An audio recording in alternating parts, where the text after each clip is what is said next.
When a billionaire CEO mocks a struggling father in front of his daughter, she has no idea she just humiliated the one man who could destroy her career with a single phone call. That's exactly what happened on a freezing Chicago morning when Victoria Sterling walked into a luxury car dealership and made the worst mistake of her life.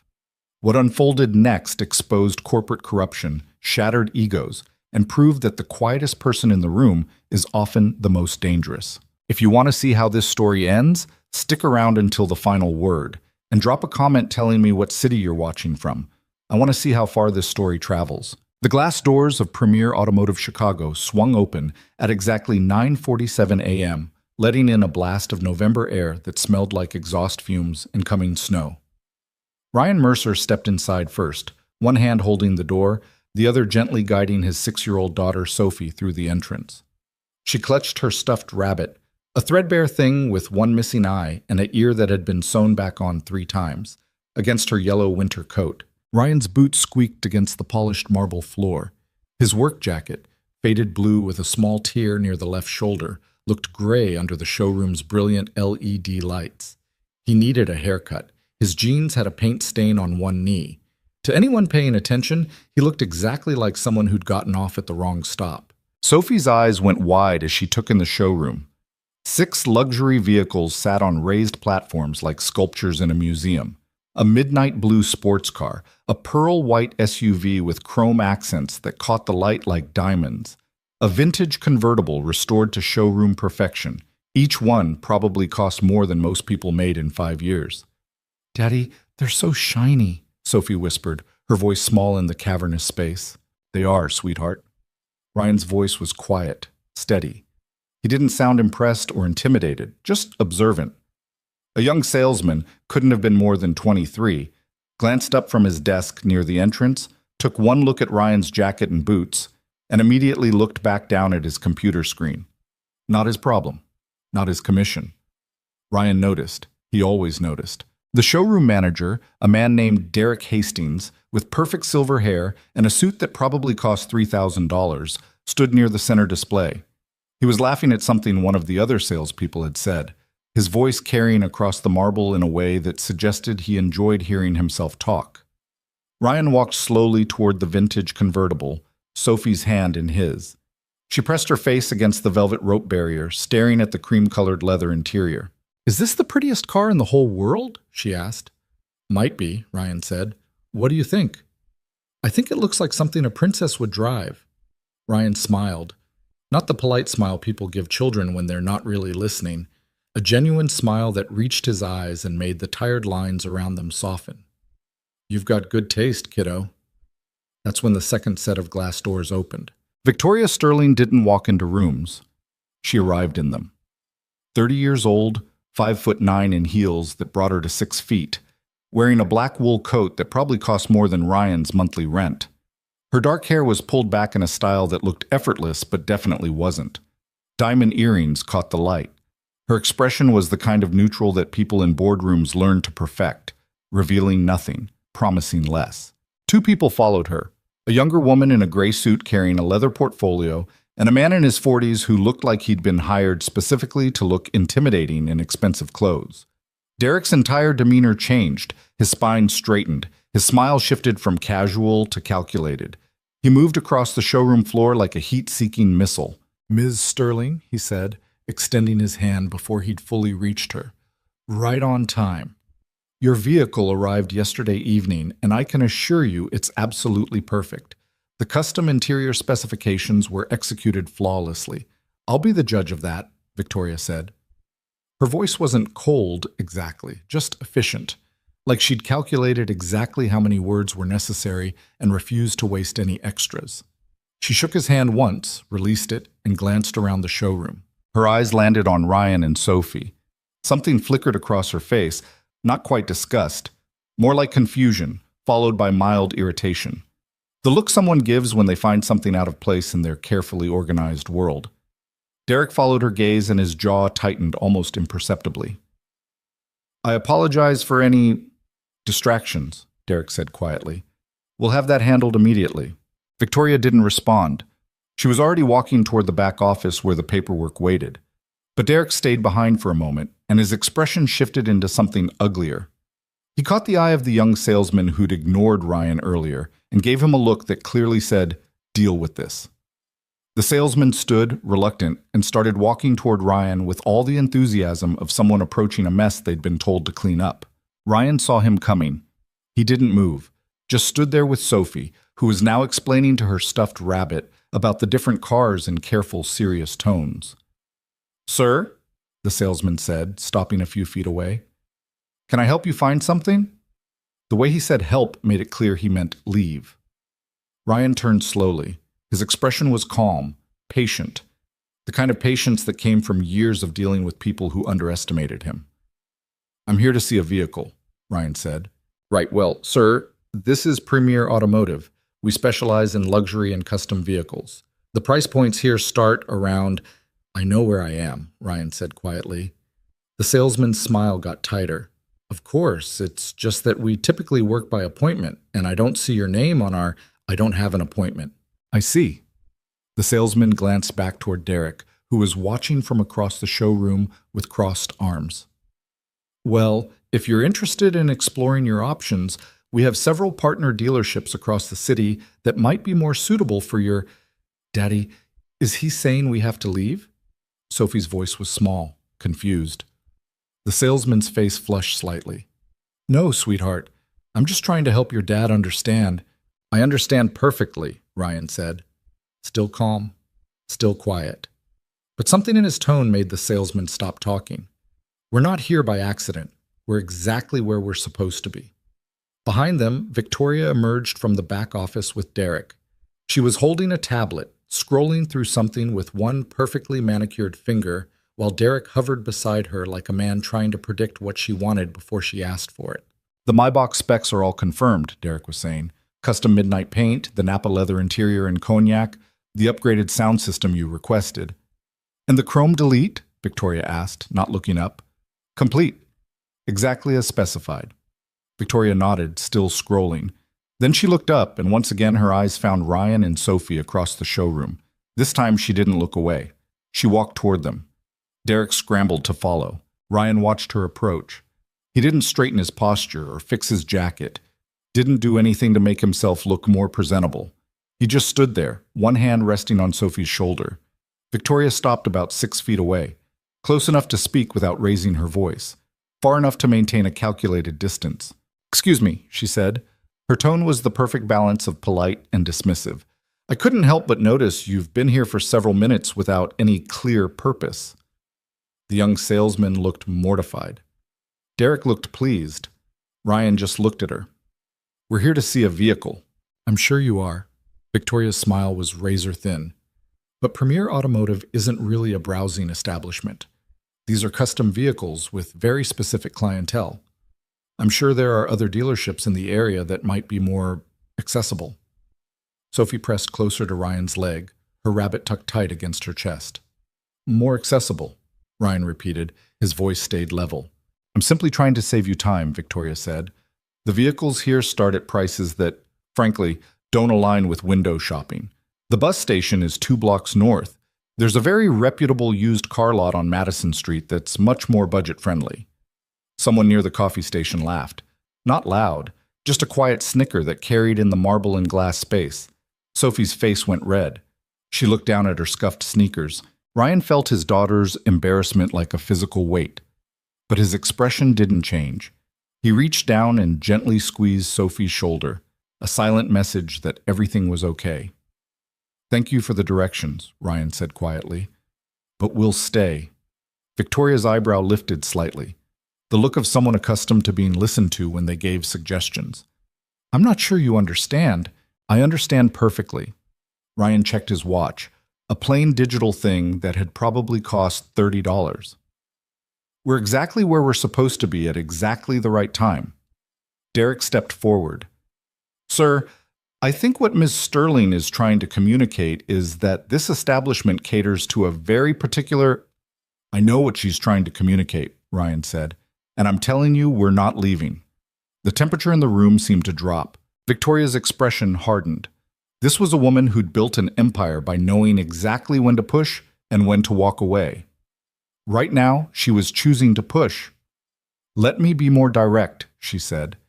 This is a place of business, not a tourist attraction. If you're not here to make a purchase, a serious purchase, then you're wasting everyone's time. Including yours, Ryan asked.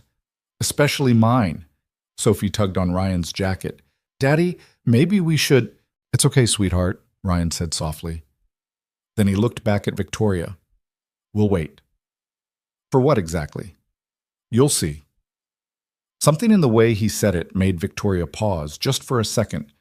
There was no anger in his voice, no defensiveness, just absolute certainty. But the moment passed. Victoria shook her head slightly, the gesture of someone dismissing an irrelevant distraction, and turned back to Derek. Are the papers ready? She asked. Yes, ma'am. Right this way. As they walked back toward the office, Victoria said something under her breath that Ryan wasn't meant to hear, but he did anyway. Some people just don't know when they're out of their depth. Laughter followed her. Not from Derek, he was too professional for that, but from one of the other salespeople. A woman in her 40s with a sharp suit and sharper smile. Sophie looked up at her father. Why was she so mean? Ryan knelt down so he was at eye level with his daughter. He brushed a strand of hair behind her ear. Some people judge books by their covers, sweetheart. They see the outside and think they know the whole story. But that's not fair. No, Ryan agreed. It's not. Are we really supposed to be here? Ryan smiled. The kind of smile that held secrets and sadness, and something that looked a lot like patience tested over years. Yes, we are. I promise. Sophie seemed to accept this. She always trusted her father, even when the world didn't make sense. Can I sit down? My feet hurt. Of course. Ryan guided her to one of the leather chairs near the display window. She climbed up, her rabbit in her lap, and started humming quietly to herself. Ryan remained standing, watching, waiting. Across the showroom, Victoria signed papers with the kind of focused efficiency that suggested she'd done this 1,000 times. Derek hovered. The other employees pretended to work while stealing glances at the strange man who refused to leave. Nobody noticed when Ryan pulled out his phone and sent a single text message. Nobody noticed when he received a reply 30 seconds later, and nobody noticed the slight change in his expression when he read it. But they were about to. Derek's phone buzzed in his pocket. He ignored it. Victoria was asking about insurance transfers and he needed to stay focused, but it buzzed again and again. Excuse me for one moment, Derek said, stepping away to check the screen. His face went pale. Is something wrong? Victoria asked, not looking up from the papers. No, I'm sure it's nothing. Just a moment. Derek walked quickly toward his office, his phone already pressed to his ear. Victoria finished signing the last document and set down the pen. Where's the key fob? The young salesman, the one who'd tried to get rid of Ryan earlier, appeared with a small velvet box. Right here, Ms. Sterling. Victoria opened it. Inside was a key fob that looked more like a piece of modern art than a car key. She picked it up, felt the weight of it in her palm, and smiled. The first genuine smile she'd shown since arriving. Perfect, she said. That's when Derek came back out of his office. His expression had shifted from pale to something worse. He looked like a man who'd just been told his house was on fire and all the exits were locked. Ms. Sterling, he said, his voice carefully controlled. I'm terribly sorry, but there's been a development that requires my immediate attention. Would you mind waiting just a few more minutes? I promise this won't take long. Victoria's smile vanished. I've already waited long enough. The paperwork is signed. I'm taking the vehicle. Of course, of course. It's just that there's a situation with corporate that needs handle it after I leave. I'm afraid I can't. Derek's smile was starting to crack at the edges. Sweat appeared on his upper lip despite the showroom's perfect climate control. I've just been informed that we have an audit situation. An audit? Victoria's tone sharpened. Of my purchase? No, nothing to do with you. It's a broader corporate matter then it's not my problem. Victoria picked up her new key fob in her coat. Thank you for your service, Derek. I'll be sure to recommend this dealership to my associates. She started walking toward the exit where her new Maybach waited in the private bay. But before she could reach it, the front doors opened and 3 people walked in. 2 men in dark suits carrying leather briefcases. A woman in her 50s with steel gray hair and an expression that suggested she'd seen every possible form of corporate nonsense and was impressed by none of it. Derek's face went from pale to gray. The woman with gray hair looked around the showroom with the systematic efficiency of someone conducting an inventory. Her eyes passed over the cars, the employees, Victoria, and finally landed on Ryan, who was still standing quietly near where Sophie sat. She walked straight to him. "Mr. Mercer," she said. Not a question, a statement. Ryan nodded. "Margaret, we got your message. The team is ready when you are." The showroom went silent. Derek looked like he might throw up. Victoria stopped walking, turned around. "I'm sorry, what's happening?" Margaret glanced at her with polite disinterest. "Corporate audit, nothing that concerns active customers. You're free to leave." But Victoria didn't leave. She was too confused. "Who are you?" "Margaret Chen, Chief Financial Officer for Premier Automotive International." She gestured to the two men with her. "These are our forensic accountants." "Forensic?" Derek's voice cracked slightly. "I'm sorry, I think there's been some kind of mistake." "No mistake," Margaret said. She opened her briefcase and pulled out a tablet, then turned it to show Derek the screen. "We've been monitoring irregularities in this location's financial reports for 6 months. Ghost sales, phantom inventory transfers, cash deposits that don't match the books." Derek's face shifted through several shades of red and white. "I don't know what you're talking about." "I'm sure you don't." Margaret's voice was dry as sand. "That's what the next several hours of questioning are for." The other employees had stopped pretending to work. Everyone was staring now. Victoria stood frozen, her new key fob still in her hand, trying to piece together what was happening. Her eyes moved from Margaret to Derek to Ryan, who remained calm and still near the window where Sophie was humming to her rabbit. "I don't understand," Victoria said. "What does any of this have to do with—" She stopped, looked at Ryan again, really looked at him this time. The faded work jacket, the tired eyes, the quiet confidence that never wavered even when she'd humiliated him in front of a room full of strangers. "Margaret called him Mr. Mercer," Victoria said slowly.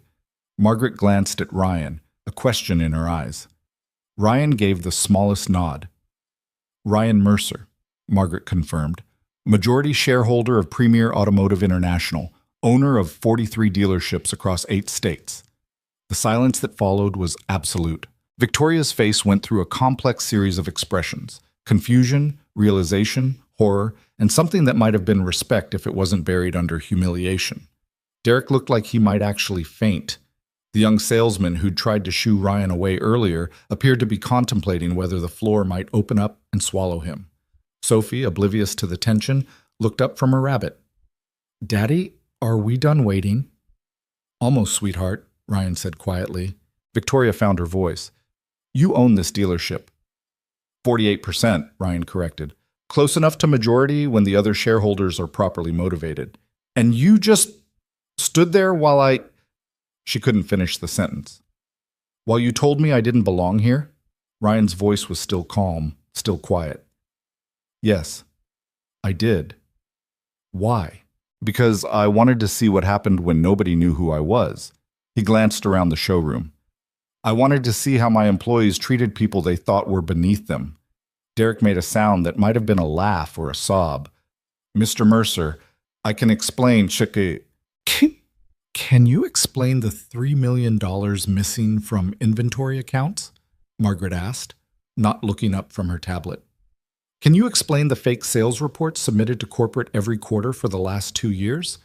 Can you explain the cash deposits made to accounts that don't appear anywhere in the official books?" Derek's mouth opened and closed like a fish drowning in air. "I didn't think so," Margaret said. She gestured to the 2 forensic accountants. "Gentlemen, let's start with the office computers." They moved past Derek like he was furniture. Ryan finally moved from his position near the window. He walked slowly to the center of the showroom where he could see everyone and everyone could see him. "I bought into this company 7 years ago," he said. His voice wasn't loud, but it carried. Everyone stopped to listen. "It was bankrupt. Corrupt management had run it into the ground. I could have gutted it, sold the assets, made a quick profit, and moved on." He paused, looking around at the faces watching him. "But I didn't. I rebuilt it. I kept people employed. I gave this place a second chance. His eyes found Derek. And you thanked me by stealing from it. Derek's face crumpled. Mr. Mercer, please, I can make this right. No, Ryan said simply. You can't. But you can choose how this goes from here. You can cooperate with the audit, return what you stole, and maybe, avoid federal charges.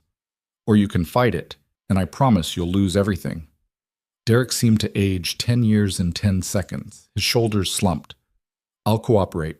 Ryan nodded. Smart choice. Then he turned to the other employees, the ones who'd laughed, the ones who'd watched him be humiliated and done nothing. I want to be clear about something, Ryan said. I didn't come here to play games or test your loyalty. I came here because a friend told me something was wrong, and I wanted to see it for myself. He looked at the young salesman. You, what's your name? The salesman looked terrified. Brandon, sir. Brandon Mitchell. You tried to throw me out without even asking what I wanted. Yes, sir. I'm so sorry. Why did you do it? Brandon swallowed hard. Because Derek told me to handle it. And I thought you didn't fit the profile of our usual customers. What profile is that? Rich, Brandon said miserably. Successful. Important. Ryan was quiet for a moment. Then he said, I'm going to tell you something my father told me when I was about your age. He said the measure of a person isn't how they treat the people above them. It's how they treat the people they think are below them. Brandon nodded, looking at his shoes. You're fired, Ryan said. Brandon's head snapped up. Mr. Mercer, please. I'm joking, Ryan said. The corner of his mouth lifted slightly. Mostly, you're on probation. You're going to spend the next month working in our service department, learning how the other half lives. If you can last 30 days treating mechanics and technicians with respect, we'll talk about whether you deserve to come back here. Brandon looked like he'd been granted a pardon from execution. Yes, sir. Thank you, sir. Ryan turned to the woman who'd laughed when Victoria made her comment about the bus station. You. Name. Jennifer Hartley. Her voice was barely a whisper. Do you think this was funny, Jennifer? No, sir. Then why did you laugh? Jennifer's face flushed. I don't know. I wasn't thinking. That's the problem. You weren't thinking. Ryan's voice hardened. You saw a little girl being embarrassed by adults who should have known better, and you laughed. What does that say about you? Jennifer had no answer. I want you to think about that question, Ryan said. Really think about it. And when you have an answer, you can write it in a letter explaining why you deserve to keep working here. If I don't receive it by Friday, I'll assume you've decided you don't. Jennifer nodded, tears starting to form in her eyes. Ryan looked around at the rest of the staff. Anyone else want to contribute to today's lesson? Nobody moved. Good. Ryan pulled out his phone and checked the time. Margaret, how long do you need? 3 hours minimum, Margaret said from Derek's office. Possibly longer depending on what we find. Take all the time you need. I'll be back tomorrow. He turned to leave, then stopped and looked at one more person. The young kid working the coffee station. Couldn't have been more than 19. He'd been quiet all morning, just doing his job, staying out of the drama. You, Ryan said. Coffee station kid. The teenager looked up, eyes wide. Yes, sir? What's your name? Marcus, sir. Marcus Johnson.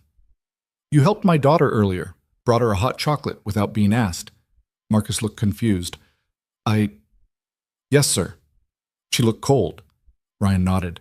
Starting Monday, you're working sales. $70,000 a year, base plus commission. Margaret will handle the paperwork. Marcus's jaw dropped. Sir, I'm just working here part-time while I'm in college. Now you can afford to finish college without drowning in debt. Ryan's expression softened slightly. Character matters, Marcus. Remember that. Marcus looked like he might cry. Thank you, sir. I won't let you down. I know you won't. Ryan walked back to where Sophie was sitting.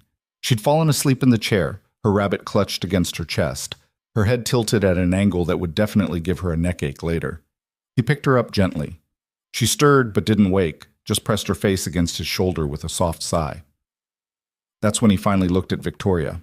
She'd been standing there the entire time, frozen, watching everything unfold. The key fob to her brand-new custom Maybach was still in her hand, but she seemed to have forgotten about it entirely. "Ms. Sterling," Ryan said quietly. Victoria blinked, as if coming out of a trance. Your car's ready. You're free to go." "I don't—" She shook her head. "I don't understand. Why didn't you say something when you assumed I was nobody?" Ryan shifted Sophie slightly in his arms. "Because people reveal who they are when they think there are no consequences. I needed to see who you really were." Victoria flinched as if he'd slapped her. "And what did you see?" Ryan looked at her for a long moment. His expression was unreadable. "I saw someone who forgot what it's like to be judged by your appearance instead of your accomplishments. I saw someone who built walls so high she can't see over them anymore." "You don't know anything about me," Victoria said, but her voice lacked conviction. "I know you're brilliant. I know you're successful. I know you're respected." Ryan's voice was quiet. "I also know you're alone and scared and hiding it behind cruelty because that's easier than admitting you're human." Victoria's breath caught. Nobody talked to her like this. Nobody dared. "How?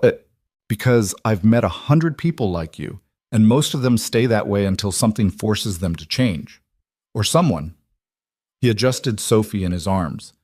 "I hope you figure out which one you need before it's too late." He started walking toward the exit. Victoria's voice stopped him. "Wait." Ryan turned. Victoria stood there, key fob in hand, expensive coat, perfect hair, everything about her screaming success and power. But her eyes told a different story. "I'm sorry," she said, "for what I said, for how I treated you, for—" She glanced at Sophie, sleeping peacefully in her father's arms. "For humiliating your daughter." Ryan nodded. "I accept your apology." "Just like that?" "Just like that." "Why?" Ryan smiled, sad and knowing. "Because holding grudges is exhausting, Ms. Sterling, and life's too short to waste energy on people who don't matter." He walked out before she could respond. The glass doors closed behind him, and Victoria stood alone in the middle of the showroom, surrounded by luxury vehicles she could afford, and people who respected her title, but not her character. For the first time in years, Victoria Sterling felt small. She looked down at the key fob in her hand. 24 hours ago, this had felt like an achievement. Now it felt hollow. Behind her, Margaret Chen emerged from Derek's office carrying a box of files. "Ms. Sterling, was there something else you needed?" Victoria turned. "The man who just left, Ryan Mercer. What's his story?" Margaret's expression shifted to something that might have been respect. "You mean besides being a self-made millionaire who rebuilt a failing company through integrity and hard work?" "Yes, besides that." Margaret set down the box. "He lost his wife 3 years ago, cancer. Spent everything they had trying to save her. When she died, he was left with nothing but debt and a 4-year-old daughter." She paused. "Most people would have given up, declared bankruptcy, started over. Ryan didn't. He worked 3 jobs, slept 4 hours a night, and climbed back from nothing because he'd promised his wife he'd give Sophie the life they'd dreamed of." Victoria's throat tightened. "He made his first million 2 years later," Margaret continued. "Not through luck, through relentless work and refusing to compromise his principles even when it would have been easier." She picked up the box again. "He's the best man I've ever worked for, and I've worked for a lot of men." Margaret walked away, leaving Victoria alone with her expensive car and her expensive life, and the sudden, crushing realization that she'd become exactly the kind of person she used to hate. Outside, Ryan buckled Sophie into her car seat in his 10-year-old Honda Civic. The car had 140,000 miles on it and a scratch on the passenger door from a shopping cart, but it was paid off, and it ran well, and it was enough. Sophie stirred as he clicked her seatbelt into place. "Daddy?" "Yeah, sweetheart." "Did we get to see the pretty car?" Ryan kissed her forehead. "We saw lots of pretty cars." "Good." She yawned, her rabbit squished against her cheek. "I like our car better anyway. It smells like us." Ryan smiled. "Yeah, it does." He closed her door gently and walked around to the driver's side. Before getting in, he looked back at the showroom. Through the glass, he could see Victoria still standing there staring at nothing. Part of him felt sorry for her. Part of him hoped she'd learn something from today. Most of him just wanted to get Sophie home in time for lunch. He got in the car and drove away, leaving Premier Automotive and its expensive vehicles and its complicated people behind. Inside the showroom, Victoria finally moved. She walked to the private bay where her new Maybach waited. The car was perfect, exactly as she'd specified. Beautiful, powerful, hers. She got in, started the engine, and drove it out into the Chicago afternoon. And for the first time in her life, Victoria Sterling realized that having everything she wanted didn't mean she had anything that mattered. Victoria sat in her new Maybach for 20 minutes before she realized she hadn't turned the engine off. The interior smelled like expensive leather and new car and money, the kind of smell that used to make her feel accomplished. Now it just made her feel empty. Her phone buzzed. 3 texts from her assistant, 2 emails marked urgent, a calendar reminder about the board meeting scheduled for 4 o'clock. The board meeting. She'd forgotten about it completely. Or maybe her brain had shoved it aside because acknowledging it meant acknowledging that in less than 6 hours, everything she'd built over the past decade might collapse. Victoria turned off the engine. The silence that followed felt suffocating. Through the windshield, she could see Margaret Chen directing the forensic accountants like a general commanding troops. Derek sat in his office with his head in his hands. The other employees moved carefully, quietly, like people trying not to draw attention to themselves in a minefield. And somewhere out there in the city, Ryan Mercer was probably making lunch for his daughter, completely unbothered by the chaos he'd left behind. Victoria pulled out her phone and typed his name into Google. The first result was a Forbes article from 18 months ago, Ryan Mercer, the turnaround specialist who works in shadows. She clicked it. The article detailed his business history, how he'd built a reputation for buying failing companies, restructuring them, and making them profitable again. But what caught her attention was a quote near the end. "I don't do this for recognition," Mercer had told the reporter. "I do it because I know what it's like to lose everything. And I know what it's like to rebuild from nothing.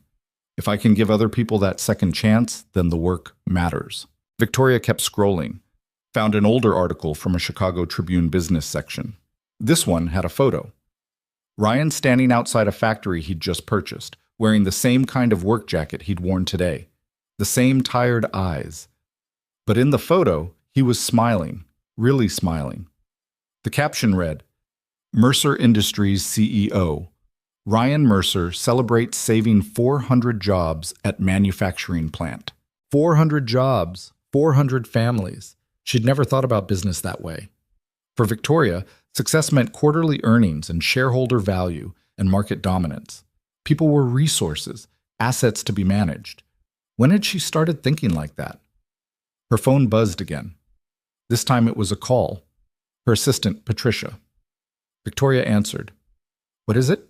"Ms. Sterling, I've been trying to reach you. The board members have been calling all morning. They're asking if you've prepared your defense for the meeting." Victoria closed her eyes. "I'm working on it. They're also asking about the Marcus situation."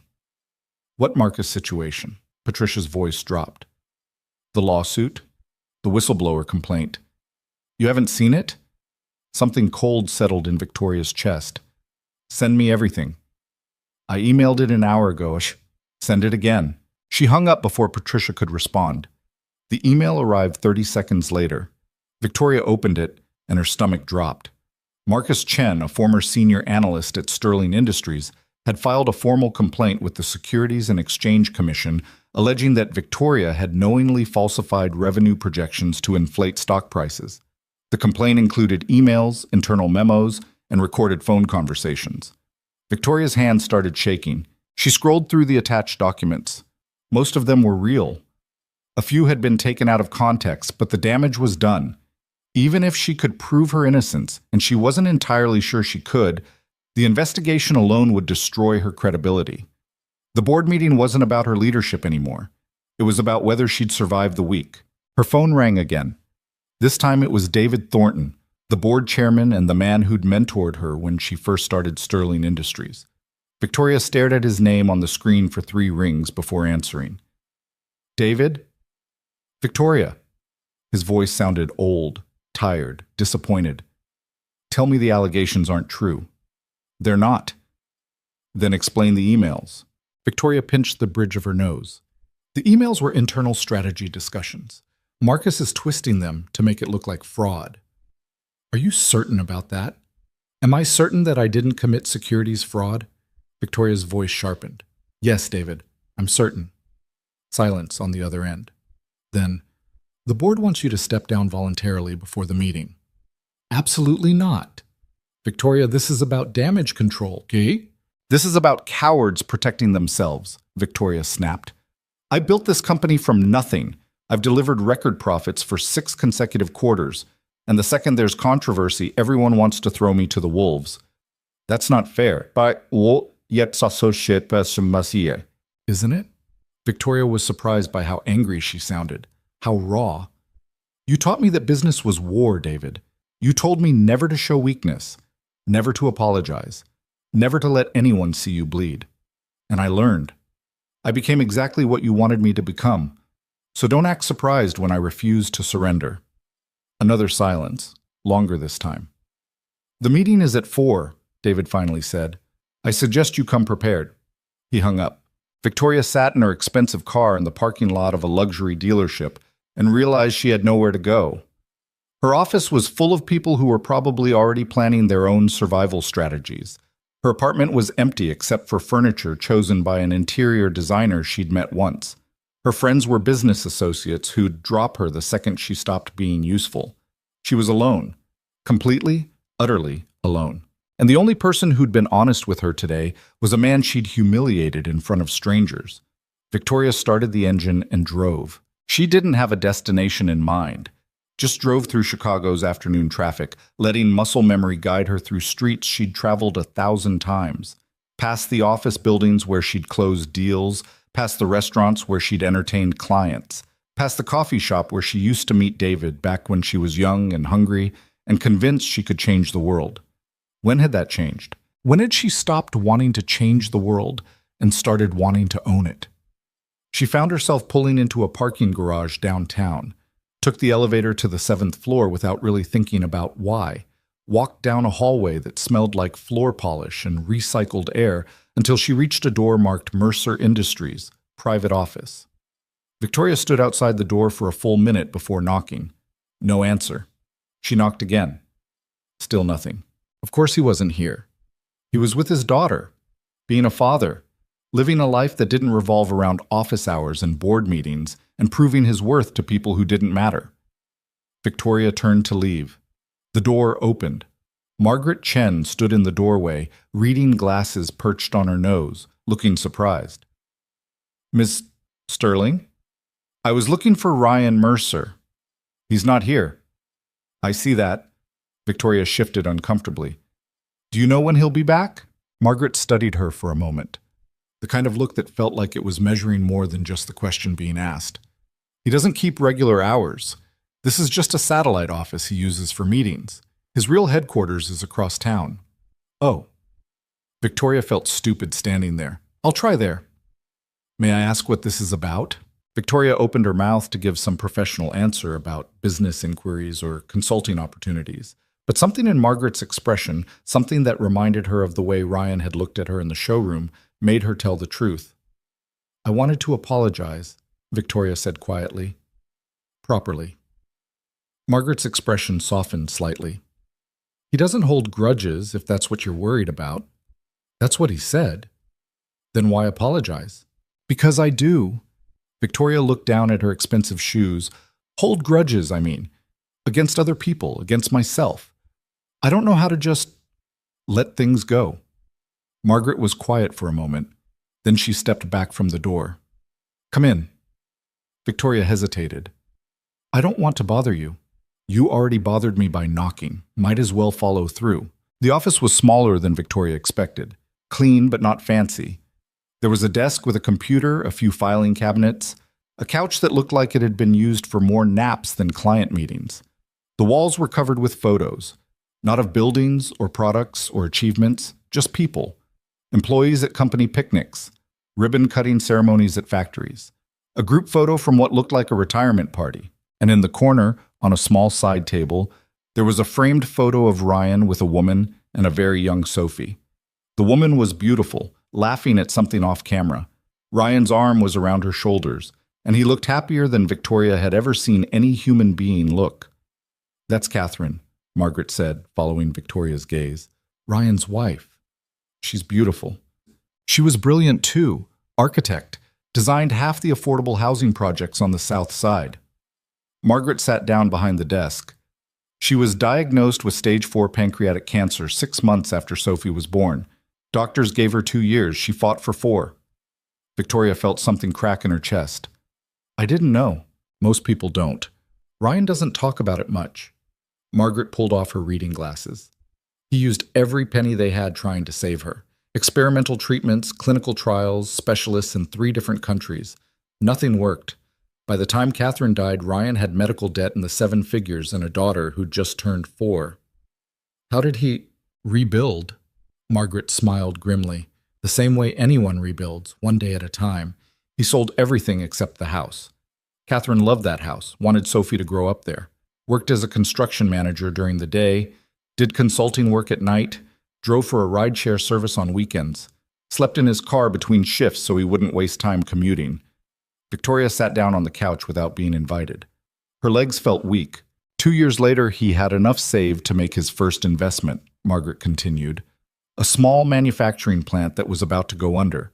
Everyone told him he was crazy. The plant was losing money, the equipment was outdated, the workforce was demoralized. But Ryan saw something nobody else did. What? People who cared about their work. People who just needed someone to believe in them. Margaret leaned back in her chair. He bought the plant, invested in new equipment, gave the workers profit-sharing stakes. Within 18 months, it was profitable. Within 3 years, it was thriving. And he kept going. He kept going, not because he wanted to be rich, because he'd learned something when Catherine was dying. He'd learned that the world is full of broken things that people give up on too easily. Companies, relationships, people. Margaret's eyes met Victoria's.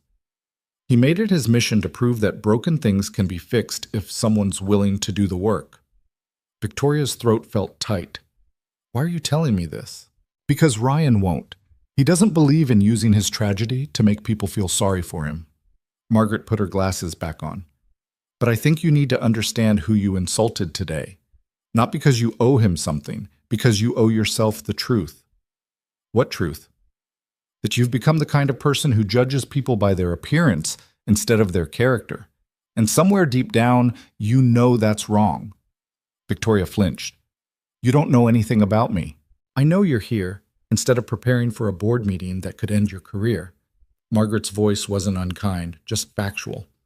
I know you drove across town to apologize to a man you'll probably never see again. That suggests you're at least trying to be better than you were this morning. Victoria stood up. I should go. Miss Sterling. Victoria stopped at the door. The board meeting, Margaret said. What's it about? Victoria turned around slowly. How did you know about that? I didn't until just now. But you have that look. The one people get when they're about to lose everything and don't know how to stop it. Victoria's shoulders sagged. One of my former employees filed a whistleblower complaint. He's alleging securities fraud. The board wants me to resign before the investigation becomes public. Are the allegations true? No. Victoria's voice was firm. But that doesn't matter anymore. The damage is done. Margaret was quiet for a moment. Then she opened a drawer in the desk and pulled out a business card. What time is the meeting? 4 o'clock. Where? Sterling Industries headquarters, conference room A. Victoria took the card. It was Ryan's business card. Plain white cardstock with just his name, phone number, and email. No fancy title, no corporate logo. Why? Because Ryan has experience dealing with board coups and corporate investigations.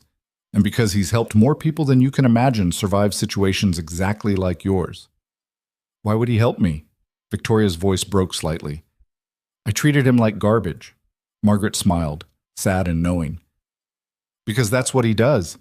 He helps broken things. Victoria looked down at the card in her hand. The paper felt ordinary, nothing special about it, but it felt heavier than it should have. I don't deserve his help, Victoria said quietly. Probably not, Margaret agreed. But that's never stopped him before. Victoria walked out of the office without saying goodbye. She made it to the elevator before the tears started. She pressed the button for the parking garage and leaned against the elevator wall, letting herself cry for the first time in years. The elevator doors opened on the third floor. A young couple got on, saw Victoria crying, and immediately looked away, pretending not to notice, giving her the privacy of anonymity. Victoria almost laughed. Here she was, one of the most powerful women in Chicago, crying in a parking garage elevator while strangers pretended she didn't exist. She'd become invisible, not because of what she'd lost, but because of what she'd never let anyone see. The elevator reached the parking level. Victoria wiped her eyes, straightened her shoulders, and walked to her car. She sat in the driver's seat for a long time, staring at Ryan's business card. Then she pulled out her phone and dialed the number. It rang 4 times. Victoria almost hung up. Then a voice answered. Hello? Not Ryan. A child's voice. Victoria's breath caught. Is Sophie there? This is Sophie, the little girl said seriously. Who's this? Victoria closed her eyes. My name is Victoria. I met you and your dad this morning. Silence on the other end. Then, you were the mean lady at the car place. Yes, Victoria's voice cracked. I was the mean lady. Why were you mean? I don't know, sweetheart. I think I forgot how to be nice. Sophie was quiet for a moment. Victoria heard rustling, like the phone was being moved. Daddy says people are mean when they're hurting inside, Sophie said finally. Are you hurting inside? Victoria pressed her hand against her mouth to keep from sobbing. Yes. Do you need a hug? Victoria couldn't speak. More rustling, then Ryan's voice. Sophie, who are you talking to? The mean lady from the car place. She's hurting inside. I asked if she needed a hug. A pause. Then Ryan said something too quiet for Victoria to hear. The phone rustled again. Hello? Ryan's voice was cautious. Mr. Mercer. Victoria forced herself to sound professional. I apologize for calling. Your colleague Margaret gave me your card. I didn't realize your daughter would answer. It's fine. She likes answering the phone. Makes her feel important. Ryan's tone was carefully neutral. What can I do for you, Ms. Sterling? I wanted to apologize again, for this morning, for how I treated you and Sophie. You already apologized. I know, but I needed to hear myself say it again. Victoria took a shaky breath. And I wanted to ask if you'd be willing to meet with me, before my board meeting. Margaret suggested you might be able to offer some guidance. Silence on Ryan's end. Victoria could hear Sophie in the background asking if they were having grilled cheese for lunch. What time is your meeting? Ryan asked. 4 o'clock. Where? Sterling Industries, downtown office. Another pause. I'll meet you at 2:30, conference room lobby. Thank you. But Ryan had already hung up. Victoria sat in her car, staring at her phone, feeling something she hadn't felt in years. Hope. It was a small, fragile thing, easily crushed, but it was there. She started the car and drove to her office. She had 3 hours to prepare. 3 hours to figure out how to defend herself against allegations that were technically false but emotionally true. Because the hard part wasn't proving she hadn't committed fraud. The hard part was proving she deserved to lead a company when she'd forgotten how to lead herself. Victoria's office building was 60 stories of glass and steel, the kind of architectural statement that screamed success to anyone looking at the skyline. She'd bought the top 3 floors 5 years ago when Sterling Industries went public. Back then, it had felt like a victory. Now it felt like a monument to something hollow. Her assistant Patricia stood up the second Victoria walked into the executive suite. Miss Sterling, thank goodness, the board members have been... I know. Victoria didn't slow down. Conference room A230. I'll have someone with me. Who? A consultant. Patricia followed her into the office. Ms. Sterling, the legal team has been trying to reach you. They say you need to review the defense strategy before... Tell them I'll review it at 2. Victoria dropped her purse on her desk and finally looked at Patricia. Really looked at her. How long have you worked for me? Patricia blinked, confused by the question. 4 years. Do you like working here? Yes. Of course. Why? Patricia looked genuinely uncertain about how to answer. It's a good position. The pay is excellent. The benefits... That's not what I asked. Victoria sat down. Do you like working for me? Patricia's expression shifted. She glanced at the door as if checking whether anyone was listening. You're demanding, sometimes unreasonable. You expect perfection and get angry when you don't receive it. I'm an awful boss. I didn't say that. You didn't have to. Victoria pulled up the SEC complaint on her computer. Patricia, if I asked you to testify about my character in front of the board, what would you say? Patricia was quiet for a long moment. I'd say you're brilliant, ruthless when you need to be, and terrified of being seen as weak. Victoria looked up sharply. Excuse me? You asked what I'd say, Patricia said calmly. That's the truth. You're brilliant. You've built something remarkable. But you're so afraid of failing that you've forgotten how to be human. I'm human enough. Are you? Patricia crossed her arms. When's the last time you asked anyone here how they're doing? When's the last time you had a conversation that wasn't about work? When's the last time you went home before midnight? Victoria didn't answer. That's what I thought, Patricia said. She walked to the door, then stopped. For what it's worth, Ms. Sterling, I hope you win today. Not because I like this job, but because somewhere under all the armor, I think you're still a good person. You've just forgotten what that looks like. She left Victoria alone in the office. Victoria stared at her computer screen. The SEC complaint stared back. Pages of accusations and evidence and legal language that all added up to one simple message. Victoria Sterling had prioritized profits over people, and now people were fighting back. She spent the next 90 minutes reviewing documents, making notes, building her defense. But the more she read, the more she realized Patricia was right.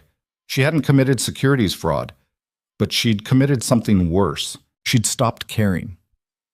At 2:15, Victoria took the elevator down to the conference room level. The lobby was empty except for a security guard who nodded politely as she passed. Victoria sat in one of the leather chairs and waited. At exactly 2:30, the elevator doors opened. Ryan Mercer stepped out, wearing the same faded work jacket from this morning. He'd changed his shirt, but still looked like someone who'd rather be anywhere else. No briefcase, no files, just a man who'd shown up because he'd said he would. Victoria stood. Mr. Mercer, thank you for coming. Ryan nodded. You've got an hour before the board meeting. We should get started. Do you want to see the complaint, the evidence, the board members' statements? No. Victoria frowned. Then how are you supposed to help me? By asking you one question. Ryan's eyes were steady, calm. Do you want to win this fight because you deserve to, or because losing scares you? Victoria opened her mouth, closed it. I don't understand the question. Yes, you do. Ryan sat down in one of the chairs. You've spent the last 3 hours preparing a defense, lining up facts and arguments and legal strategies, but none of that matters if you can't answer the real question. Which is, are you the leader this company needs, or are you just the person who's held the title the longest? Victoria felt like she'd been punched. That's not fair. Fair doesn't matter. True matters. Ryan leaned forward. I've seen 100 executives in your position. Most of them fight because they can't imagine life without the power. A few fight because they genuinely believe they're the best person for the job. Which one are you? Victoria sat down across from him. Her hands were shaking. I don't know anymore. Then figure it out. You've got 45 minutes. They sat in silence. Victoria stared at the floor, at her expensive shoes that had walked through corridors of power for a decade, at her hands that had signed contracts worth billions, at the reflection of herself in the polished table surface that showed someone she barely recognized. I wanted to change the world, she said finally. When I started this company, I wanted to prove that a woman could build something that mattered, that I could succeed without compromising who I was. Did you? Succeed? Yes. Keep who I was? Victoria's laugh was bitter. No. I became exactly what I needed to be to survive. Ruthless, calculating, cold. Why? Because the alternative was being dismissed, being underestimated, being told I didn't belong in rooms full of men who thought they owned the world. Victoria looked up. I learned to be scarier than them, smarter than them, more willing to do whatever it took to win. And it worked. It worked. Victoria's voice was hollow. I built an empire, and I killed myself to do it. Ryan was quiet for a moment. Do you remember why you started this company? The real reason? Victoria closed her eyes. I wanted to create jobs, economic opportunities in communities that had been forgotten. I wanted to prove that businesses could be profitable and ethical at the same time. What happened to that person? She grew up, realized the world doesn't reward idealism. Doesn't it? Ryan's voice was soft. Or did you just stop believing in the possibility? Victoria opened her eyes. You don't understand what it's like. The pressure, the constant scrutiny. One mistake and everyone's waiting to watch you fall.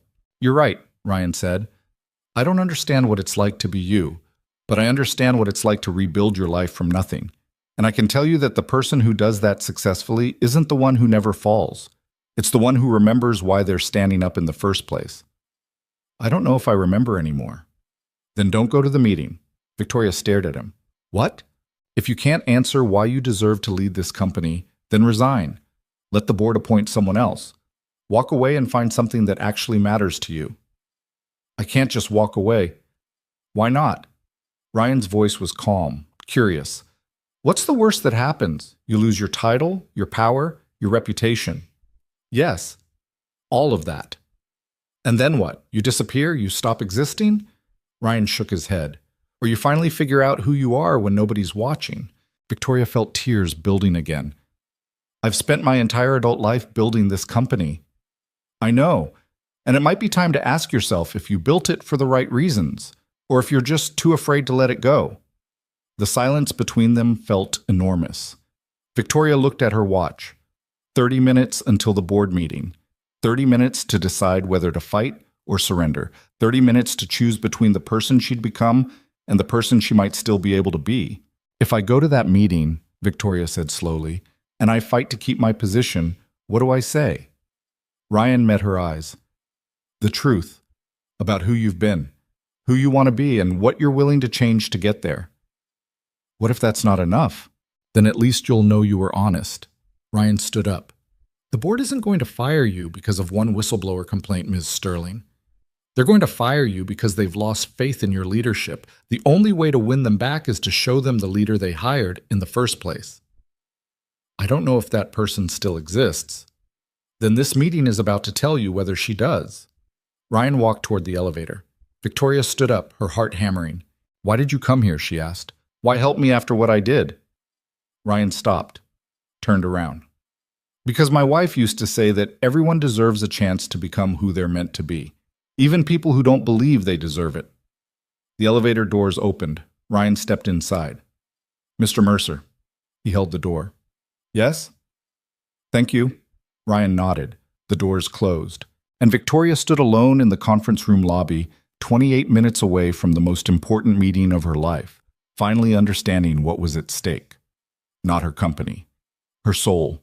Victoria took the elevator to the 58th floor, watching the numbers climb while her stomach twisted itself into knots.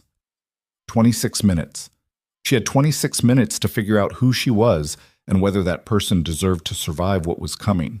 The executive floor was quieter than usual. People saw her coming and suddenly found urgent reasons to be somewhere else.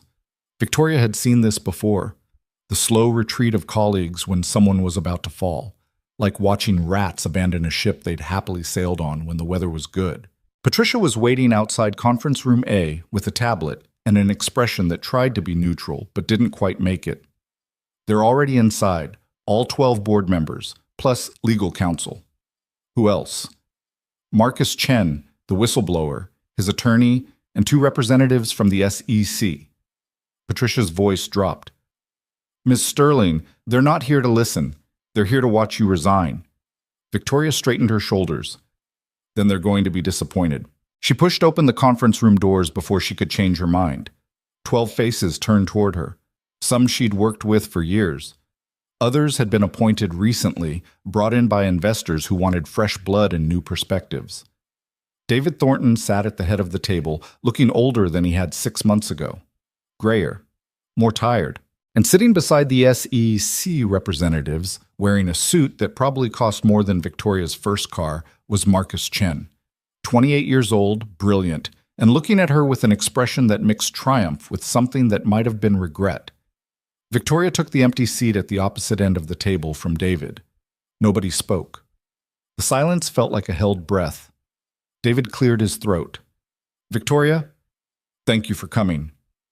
Did I have a choice? We always have choices. David folded his hands on the table. The question is whether we make them before they're made for us. Victoria met his eyes. You want me to resign? We want to understand what happened, the allegations, the emails, the revenue projections that Marcus claims were falsified. David glanced at the SEC representatives. We want the truth. The truth is that I didn't commit securities fraud. Marcus leaned forward. Then explain the email from March 14th where you told your CFO to massage the numbers until they look better. Victoria's jaw tightened. That email was about quarterly projections, internal forecasting, not public reporting. The line between the two seems awfully thin, Marcus said. The line exists, and I never crossed it. One of the board members, a woman named Sarah Reeves, who'd made her fortune in tech, spoke up. Ms. Sterling, I think we're all aware that technically you may not have broken any laws, but this isn't just about legality. It's about leadership, trust, the culture you've created here. Victoria turned to look at her. What culture is that? One where winning matters more than how you win, where employees feel pressured to deliver results regardless of the cost. Sarah's voice was calm but firm. Marcus isn't the first person to complain about the environment here. He's just the first one to go public with it. People complain when they're asked to work hard. No, Sarah said. People complain when they're asked to compromise their integrity. There's a difference. Victoria felt something crack inside her chest. I built this company. You did, David interrupted, and you built it brilliantly. But somewhere along the way, you forgot that companies are made of people, not assets, not resources. People. I never forgot that. Didn't you? Marcus's voice was quiet now, less triumphant. When I came to you 9 months ago and told you I was uncomfortable with the way we were reporting deferred revenue, what did you say? Victoria remembered. Remembered Marcus standing in her office, young and earnest and worried. Remembered her own response. I told you to trust the process, Victoria said slowly. You told me that if I couldn't handle the pressure, I should find somewhere else to work. Marcus's expression was pained. You told me that questioning leadership decisions was a sign of weakness. I didn't mean... It doesn't matter what you meant. It matters what I heard, what dozens of other employees heard when they tried to raise concerns. Marcus looked around the table. I didn't file this complaint because I want to destroy Sterling Industries. I filed it because I want to save it from becoming the kind of place where people are afraid to tell the truth. The words hit Victoria like a physical blow. She opened her mouth to defend herself, to explain, to justify. But Ryan's voice echoed in her head. The truth. About who you've been, who you want to be. Victoria closed her mouth, took a breath, let the silence settle before she spoke again. Marcus is right, she said finally. Every head in the room turned to stare at her. I created a culture of fear, not intentionally, not maliciously, but I did it. Victoria's hands were shaking slightly. She pressed them flat against the table. I was so focused on proving that I belonged here, that I deserved to lead this company, that I forgot to ask whether I was leading it well. David's expression shifted. Victoria, let me finish. Victoria looked around the table. When I started Sterling Industries, I had a vision: create jobs, build economic opportunities, prove that businesses could be profitable without being predatory. And for the first few years, that's what we did. We grew carefully, ethically.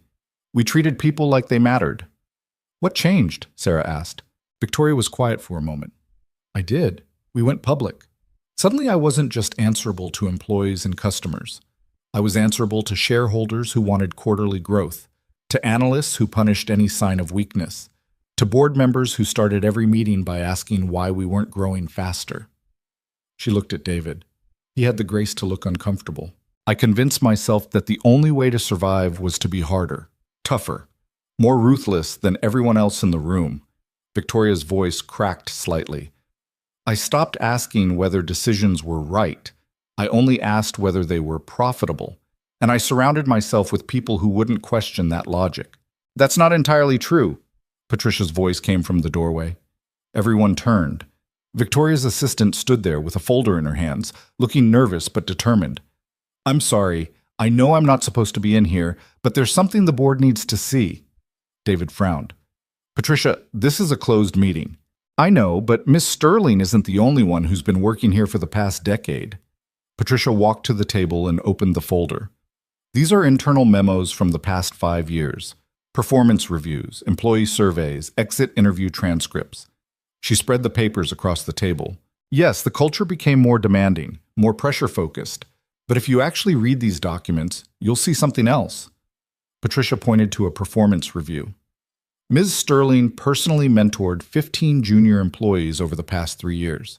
She funded professional development programs when the budget didn't support them. She fought to keep benefits packages when investors wanted cuts. Marcus looked at the papers with confusion. I never saw any of this. Because you were in finance. You saw the numbers and the pressure to deliver them. Patricia pulled out another document. But in operations, Ms. Sterling pushed back against a supplier who was using child labor. Cost us $1 million to switch to an ethical alternative. In HR, she implemented paid parental leave before it was legally required. In community development, that's enough, Patricia, Victoria said quietly. No, it's not. Patricia's voice was firm. You're in here letting them crucify you, and you're not even defending the good things you've done. You're not perfect, Ms. Sterling, but you're not the monster Marcus's complaint makes you out to be either. Sarah picked up one of the employee surveys, scanned it. Her eyebrows rose. This is from 6 months ago. 83% of employees said they were proud to work here. 79% said they felt the company cared about ethical business practices. Those numbers are company-wide, Marcus said. In my department, the culture was different. Because I put the wrong person in charge of finance, Victoria said. Someone who thought the way I used to think, that numbers mattered more than people. She looked at Marcus. I'm sorry for dismissing your concerns, for making you feel like speaking up was a liability instead of an asset. Marcus didn't respond, just stared at the table.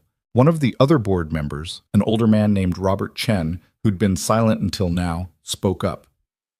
Ms. Sterling, these documents suggest a more complex picture than we've been presented, but they don't change the fundamental question.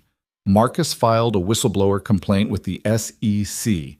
Whether the allegations are true or not, the investigation will damage the company's reputation. Our stock price has already dropped 4% since the news leaked this morning. I know, Victoria said. So what do you propose we do? Victoria took a deep breath. This was it. The moment where she either fought for her position or walked away. Where she chose between who she'd been and who she wanted to be. I propose we cooperate fully with the investigation. Provide complete transparency. No hidden documents, no legal stonewalling. We prove that we have nothing to hide. Victoria's voice was steady now. And I propose that we use this as an opportunity to rebuild the culture we've lost. Starting with me. What does that mean? David asked. It means I stop defending decisions based solely on whether they're legally permissible. I start asking whether they're right. Victoria looked around the table. It means I listen when employees raise concerns instead of treating them like obstacles. It means I remember why I started this company in the first place. Sarah leaned back in her chair. That's a nice speech, Victoria, but talk is easy. How do we know you'll actually follow through? You don't, Victoria admitted.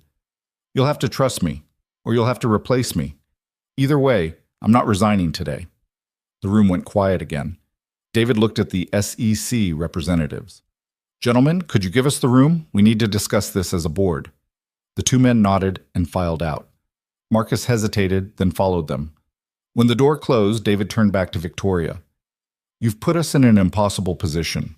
I've put myself in an impossible position, Victoria corrected. You're just trying to figure out how to minimize the damage. That's our job, Robert said. Then do your job. Vote. Either you trust me to fix what I've broken, or you don't. Victoria stood up. But I'm not resigning to make your lives easier. If you want me gone, you'll have to fire me. She walked to the door. Victoria, David's voice stopped her. Why now? Why choose today to suddenly care about doing things right? Victoria turned around. Because this morning I humiliated a single father in front of his 6-year-old daughter. And when I found out he was one of the most successful businessmen in Chicago, my first instinct wasn't shame about how I'd treated him. It was relief that I hadn't known who he was when I did it. She paused, letting that sink in. That's when I realized I'd become someone I didn't recognize. someone who measured people's worth by their power instead of their character. Victoria's eyes met David's. You taught me to be ruthless, to never show weakness, to treat business like war. And I learned, maybe too well, but I'm done being that person, whether I keep this job or not. She left before anyone could respond. Patricia was waiting in the hallway. That was either very brave or very stupid. Probably both. Victoria's legs felt shaky. Adrenaline was draining out of her system, leaving her exhausted. How long do you think they'll deliberate? Could be 10 minutes, could be 3 hours. Patricia handed her a bottle of water. You should sit down. You look like you might pass out. Victoria took the water but didn't sit. Patricia, why did you bring those documents in? Because you weren't defending yourself. And someone needed to remind them that you're more than your worst qualities. You could get fired for that. Patricia shrugged. If they fire you, I'm leaving anyway. I didn't sign up to work for whoever replaces you. Something in Victoria's chest loosened slightly. You're a better person than I deserve. Yeah, Patricia agreed, but you're starting to realize that, which is progress. They stood in the hallway for 20 minutes, then 40. Other employees passed by, casting curious glances but not stopping to ask questions. Word had spread. Everyone knew the board was deciding Victoria's fate behind closed doors. At the 60-minute mark, the conference room door opened. David stepped out. His expression was unreadable. They want you back inside, he said. Victoria's heart hammered. What's the verdict? Come find out. She followed him back into the conference room. 12 faces looked at her with varying expressions. Some sympathetic, some skeptical. Some just tired. Victoria sat down. Sarah spoke first. We voted 8-4 in favor of keeping you as CEO. Victoria's breath left her in a rush. But, Sarah continued, and Victoria's relief evaporated. There are conditions, non-negotiable conditions. I'm listening. Robert pulled out a document. First, you'll submit to quarterly leadership reviews conducted by an independent consultant. They'll assess your management style, corporate culture, and employee satisfaction. Victoria nodded. Agreed. Second, you'll establish an ethics committee with authority to override your decisions if they violate company values. The committee will include board representatives, senior employees, and outside advisors. Agreed. Third, Sarah said, you'll personally meet with Marcus Chen and his attorney to address his concerns. Not to threaten him, not to buy his silence, to genuinely understand what went wrong and how to fix it. Victoria's jaw tightened, but she nodded. Agreed. David leaned forward. And fourth, you'll make a public statement about the SEC investigation. No spin, no corporate doublespeak, complete transparency about what happened and how you're addressing it. When? Tomorrow morning, 9 a.m. press conference. David's expression was serious. This is your chance to show people who you really are, Victoria. Not the image you've cultivated, the real person underneath. If you can't do that, then we made the wrong decision keeping you. Victoria looked around the table. 8 people had voted to give her a second chance. 8 people who could have taken the easy route and cleaned house. But they hadn't. Why? Victoria asked quietly.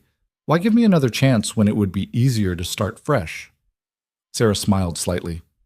Because Patricia was right. You're not perfect, but you're also not irredeemable. And because rebuilding something broken is harder than starting over, but it's also more valuable. Victoria felt tears building again. She blinked them back. Thank you.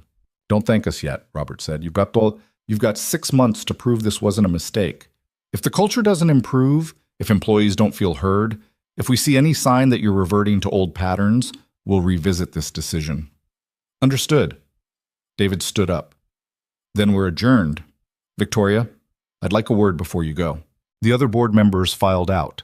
Sarah touched Victoria's shoulder as she passed, a gesture of support that felt more valuable than anything that had been said aloud.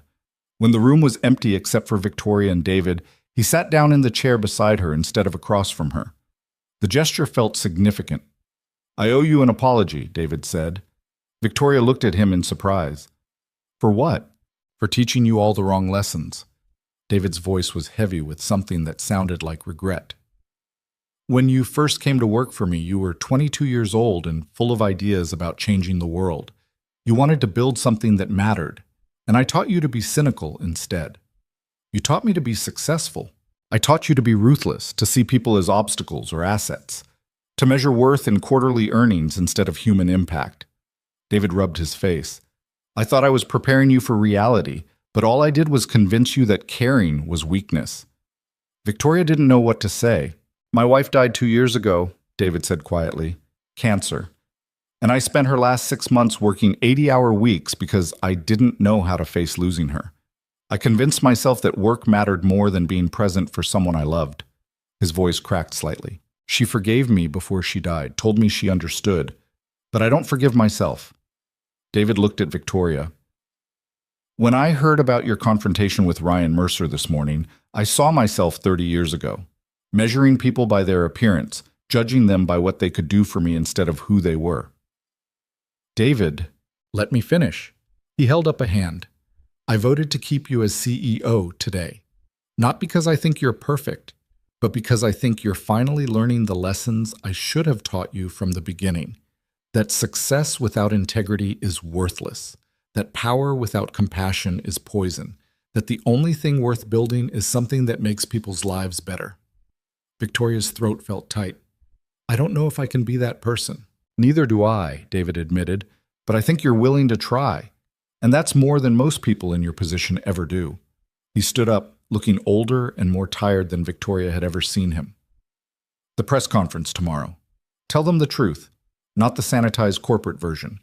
The real, messy human truth about making mistakes and trying to do better. People respect honesty more than perfection. Victoria nodded. David walked to the door, then stopped. One more thing. Ryan Mercer, the man you met this morning. What about him? He owns the building we're sitting in, this office, all 60 stories. David's expression was somewhere between amused and impressed. He's also the largest individual investor in Sterling Industries, has been for 3 years. He never disclosed it because he wanted to see how you ran the company when you didn't know he was watching. Victoria felt the floor drop out from under her. He owns a lot of things, and he's very good at staying invisible. David smiled slightly. I suspect he knew exactly what was going to happen when he walked into that dealership this morning. He's been testing you, Victoria. The question is whether you passed. He left her alone in the conference room. Victoria sat there for a long time, processing everything that had happened. The board vote, David's confession, the revelation about Ryan. Finally, she stood up and walked out. Patricia was still waiting. So? I still have a job for now. That's good news. Is it? Victoria leaned against the wall. I have to give a press conference tomorrow morning. Tell the world that my company is under investigation and it's at least partially my fault. You'll survive. Will I? Patricia looked at her seriously. The Victoria Sterling I've worked for over the past 4 years? No. She wouldn't survive admitting weakness. But the person you've been today, the one who actually listened and took responsibility and stopped hiding behind legal technicalities? That person will be fine. Victoria wanted to believe her. I need to talk to Ryan Mercer. About what? I don't know yet. But I need to thank him for this morning, for this afternoon, for showing me who I'd become. Victoria pulled out her phone and found his number. And I need to ask him a question. What question? Victoria hit dial. The phone rang 3 times before Ryan answered. Ms. Sterling. Mr. Mercer. I hope I'm not interrupting dinner. Sophie's eating mac and cheese and telling me about the frog she found at recess. So yes, you're interrupting, but it's fine. Ryan's voice held a hint of amusement. I assume the meeting went well since you're not calling to yell at me. The meeting went better than expected. I kept my job. Barely. Congratulations. Don't congratulate me yet. I have 6 months to prove I deserve it. Victoria took a breath. David Thornton told me you own my building, and that you're an investor in my company. Silence on the other end. Then, that's not technically a secret. It's public record if you know where to look. Why didn't you tell me this morning? Because it wasn't relevant. You judged me based on my appearance, not my bank account.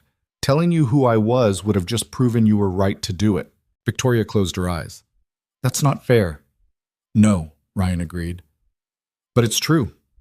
If I told you I owned the dealership before you humiliated me, would you have apologized because you were wrong or because I had power? I don't know. Exactly. Ryan paused.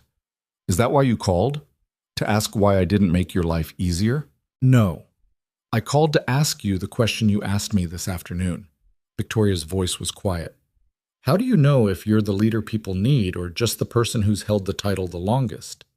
Ryan was quiet for a long moment. Victoria could hear Sophie in the background asking if she could have more cheese. You don't know, Ryan said finally. Not really. You just keep showing up and doing the work and hoping you're making things better instead of worse. That's not very reassuring. It's not supposed to be reassuring. It's supposed to be honest. Ryan's voice softened slightly. Leadership isn't about being perfect, Ms. Sterling. It's about being willing to admit when you're wrong and do the hard work of becoming better. Most people never get that far. Did you get that far? I'm still trying. Every day. Some days I succeed, some days I fail, but I keep trying because the alternative is giving up and becoming the kind of person who stopped caring. Victoria felt something loosen in her chest. Your wife, Catherine. Margaret told me about her. Did she? I'm sorry for your loss. Thank you. Ryan's voice was careful, controlled. Was there something else you needed, Miss Sterling?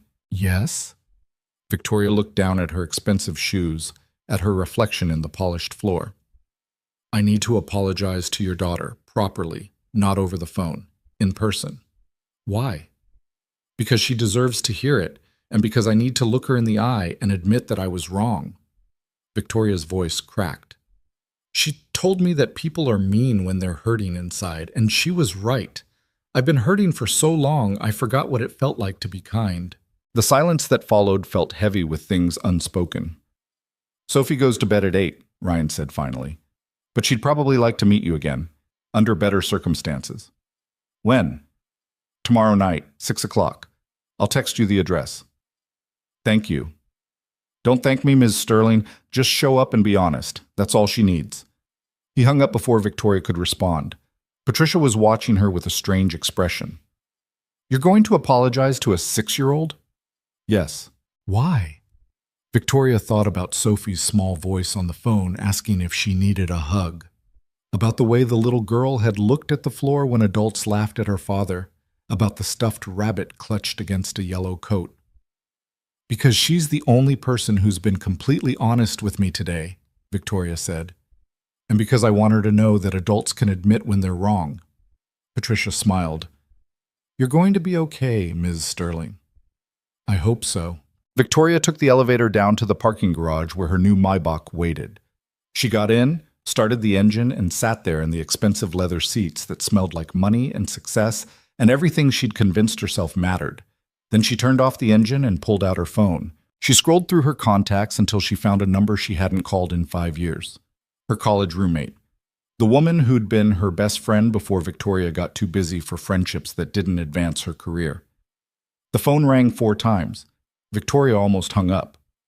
Hello? Rachel, it's Victoria. Victoria Sterling. Silence. Then, holy shit. I thought you'd forgotten I existed. I did, for a while. Victoria's voice was shaky. I'm sorry. For what? For disappearing. For choosing work over friendship. For becoming someone you wouldn't recognize. Rachel was quiet for a moment. Are you okay? No, Victoria admitted. But I'm trying to be. Do you want to talk about it? Yes, but not on the phone. Can we meet? Somewhere that's not my office or a business dinner? Tomorrow night, Rachel suggested. There's a coffee shop near my place. Nothing fancy, just coffee and conversation.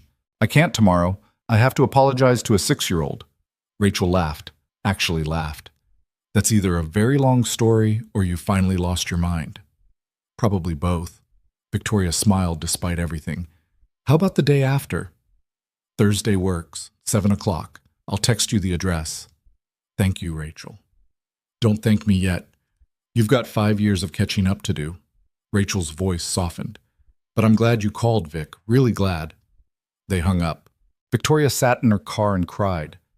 Not the quiet, controlled tears she'd allowed herself earlier.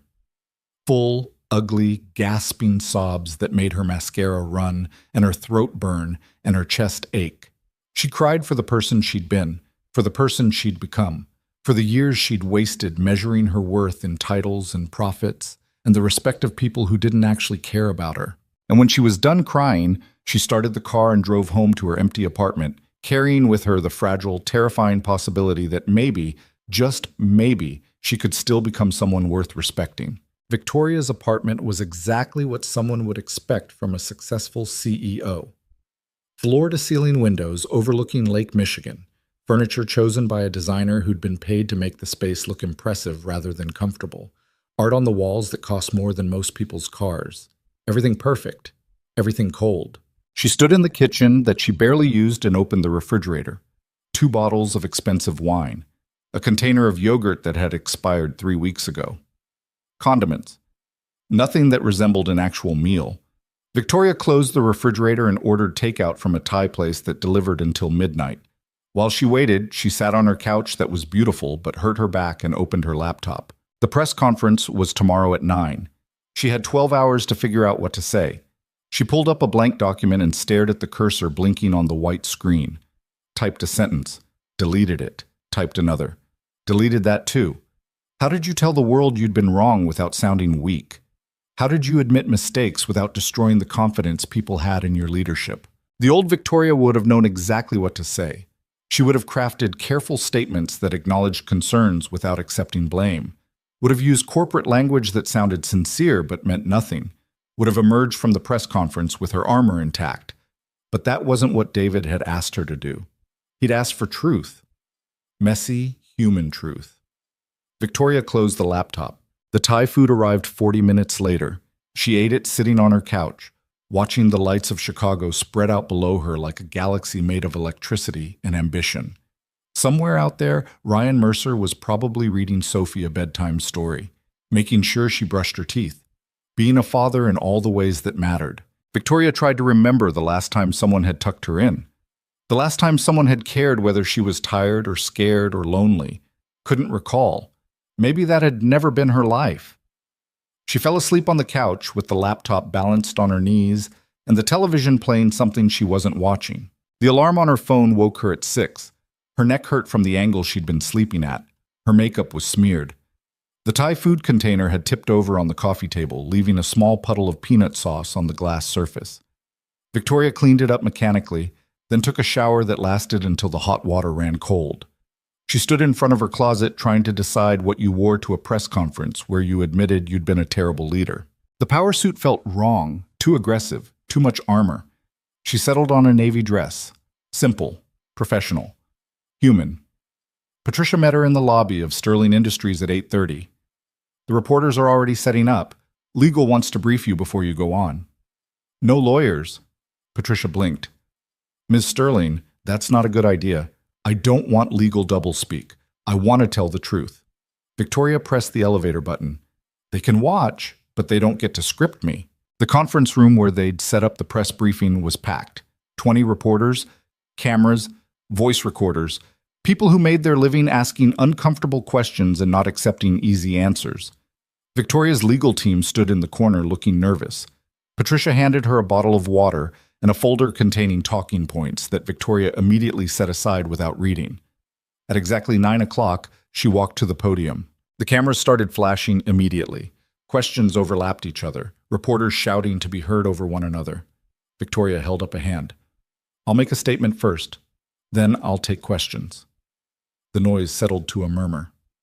Victoria looked down at the blank podium in front of her. No notes, no script, just the truth David had asked for. My name is Victoria Sterling. I'm the CEO of Sterling Industries, and I'm here because one of my employees filed a whistleblower complaint alleging that I pressured staff to falsify revenue projections. Her voice was steady, clear. The SEC is investigating these allegations. I'm cooperating fully with their investigation. The reporters scribbled notes. Cameras kept flashing. I want to be clear about something, Victoria continued. I did not knowingly commit securities fraud, but that's not the same thing as saying I did nothing wrong. Silence now. Everyone listening. I created a culture at Sterling Industries where employees felt pressured to deliver results regardless of the cost, where raising concerns was treated as disloyalty, where success was measured only in quarterly earnings and stock prices. Victoria's hands gripped the edges of the podium. That culture came from me, from my leadership, from my belief that being ruthless was the same thing as being strong. A reporter in the front row raised her hand. Victoria ignored it. Yesterday morning, I humiliated a single father in front of his young daughter because I assumed he didn't belong in a luxury car dealership. I judged him based on his appearance, made cruel comments about bus stations and budget-friendly alternatives. I did it because I'd forgotten how to see people as people instead of as assets or obstacles. More scribbling, more camera flashes. That man turned out to be Ryan Mercer, a business owner who's built his reputation on integrity and treating employees with respect. The kind of leader I used to want to be before I convinced myself that kindness was weakness. Victoria's voice cracked slightly. He could have destroyed me. Could have used his influence to make sure I never worked in this city again. Instead, he helped me understand what I'd become, and he helped me see that I still had a choice about what happens next. A male reporter in the back called out, "Ms. Sterling, are you saying Ryan Mercer influenced the board's decision to keep you as CEO?" "No, I'm saying he influenced my decision to stop lying to myself about who I am." Victoria met the reporter's eyes. "The board voted to give me 6 months to prove I deserve this position. Not because they think I'm perfect, because they think I'm capable of change. Are you?" The question came from a woman Victoria recognized as a business journalist who'd written several critical pieces about Sterling Industries. Victoria was quiet for a moment. "I don't know, but I'm going to try. Because the alternative is giving up and becoming the kind of person who stopped caring about anything except winning." The questions came faster after that. Victoria answered them honestly. Yes, she'd created a toxic culture. Yes, employees had complained. Yes, she'd dismissed those complaints as weakness. No, she didn't have a perfect plan for fixing everything. Yes, she understood if people had lost faith in her leadership. The press conference lasted 45 minutes. When it ended, Victoria's legal team looked like they'd aged 10 years. The lead attorney couldn't seem to find words. "That was completely off script." "I know," Victoria said. "You admitted to creating a toxic work environment. On camera, you acknowledged that employees complained and you ignored them. Do you understand what you've done?" "Yes." Victoria picked up her purse. "I told the truth. Exactly what the board asked me to do." She left before they could argue. Patricia was waiting in the hallway with her phone. Twitter's already exploding. The video's been shared 8,000 times in the past 10 minutes. Saying what? Mixed reactions. Some people think you're brave for being honest. Some think you just committed corporate suicide. Patricia scrolled through her phone. There's a hashtag trending, hashtag Sterling apology. Most of the comments are actually pretty supportive. Victoria took the phone and read a few tweets. Finally, a CEO who admits they're human instead of hiding behind PR spin. Still don't know if I trust her, but at least she's being real about it. Anyone else crying at work? Just me? Okay then, this is either the most genuine apology I've ever seen or the best acting job in corporate history. Victoria handed the phone back. Time will tell which one it is. Which one is it? The genuine one. Victoria pressed the elevator button. I need to go home. Change. I'm meeting Sophie Mercer at 6 and I can't do it in this dress. The little girl from yesterday? Yes. Patricia smiled slightly. You're really doing this. I'm really doing this. Victoria went home, changed into jeans and a sweater, both of which felt strange because she couldn't remember the last time she'd worn jeans anywhere except the gym. Tried to eat lunch, but couldn't manage more than a few bites of a sandwich. The address Ryan had texted her was in a neighborhood she'd driven through but never stopped in. Middle-class homes with small yards, trees lining the streets, kids' bikes lying in driveways. The kind of place where people knew their neighbors' names. Ryan's house was a 2-story Craftsman with blue siding and white trim. The porch had 2 rocking chairs and a small table. There was a tire swing hanging from a tree in the front yard. Victoria sat in her car for 5 minutes, gathering courage. Finally, she got out and walked to the front door, rang the bell. Footsteps inside. The door opened. Ryan stood there in a flannel shirt and jeans, looking tired but calm. Miss Sterling, right on time. Thank you for letting me come. Thanks, Sophie. She's been excited all day. Ryan stepped back to let her in. Fair warning, she's going to ask you a lot of questions. She's 6. The house inside was nothing like Victoria's apartment. There were toys on the floor, drawings taped to the refrigerator, a stack of library books on the coffee table, a blanket thrown over the back of the couch. It looked lived in, loved in. Sophie appeared from what looked like the kitchen, still wearing her school uniform, but with paint stains on her hands. The stuffed rabbit was tucked under one arm. You came, Sophie said, her eyes wide. I did. Victoria knelt down so she was at eye level with the little girl. Is it okay if we talk for a minute? Sophie looked at her father. Ryan nodded. I'll be in the kitchen if you need me. He left them alone in the living room. Sophie sat on the couch, her rabbit in her lap. Victoria sat beside her, feeling more nervous than she had at the press conference. I wanted to apologize, Victoria said quietly, for yesterday morning, for the things I said to your dad, for making you feel embarrassed. Sophie was quiet, stroking her rabbit's ear. Daddy said you were having a bad day. I was, but that's not an excuse for being mean. Daddy says everybody has bad days. What matters is what you do after. Victoria smiled despite the tightness in her chest. Your dad is very smart. I know. Sophie looked up at her. Do you still think we don't belong in the car place? No, sweetheart. I never should have thought that. I was wrong to judge your dad based on how he looked instead of who he is. Sophie seemed to consider this. My friend Mia says her mom judges people too, says it's because she's scared. Scared of what? I don't know. But that's what she said. Sophie tilted her head. Are you scared? Victoria felt tears building. Yes, I'm very scared. Of what? Of not being good enough. Of people seeing that I'm not as smart or strong as I pretend to be. Victoria's voice was barely a whisper. Of being alone. Sophie set her rabbit aside and climbed into Victoria's lap, wrapped her small arms around Victoria's neck in a hug that felt like absolution. You don't have to be scared, Sophie said seriously. Everybody's not good enough sometimes. My daddy says that's what makes us human. Victoria hugged the little girl back, tears streaming down her face now. Thank you for forgiving me. It's okay. I forgive people all the time. It's easy when they say sorry for real. They sat like that for a minute. Then Sophie pulled back and looked at Victoria seriously. Do you want to see my room? I have a rock collection. Victoria laughed through her tears. I would love to see your rock collection. Sophie grabbed her hand and pulled her toward the stairs. Ryan appeared from the kitchen, saw them heading up, and just smiled. Sophie's room was exactly what Victoria would have expected. Pink walls covered with crayon drawings, a bed shaped like a castle, shelves full of books and toys, and the promised rock collection spread out on a small desk. This one's quartz, Sophie explained, holding up a white stone. And this one's from the beach. And this one I found in the parking lot at school, but Daddy said it still counts. Victoria examined each rock with appropriate seriousness, while Sophie narrated their histories. After the rocks came the drawings. Sophie pulled out a folder full of crayon artwork and showed Victoria each piece. Families, houses, rainbows. A surprisingly detailed picture of a frog. This one's new, Sophie said, showing Victoria a drawing of what looked like a car dealership. I drew it this morning. The picture showed stick figures, a tall man, a small girl with a rabbit, and off to the side a woman with long hair. That's you, Sophie pointed to the woman. I put you in a different place because you weren't with us yet, but I left a door open. Victoria looked at the drawing more closely.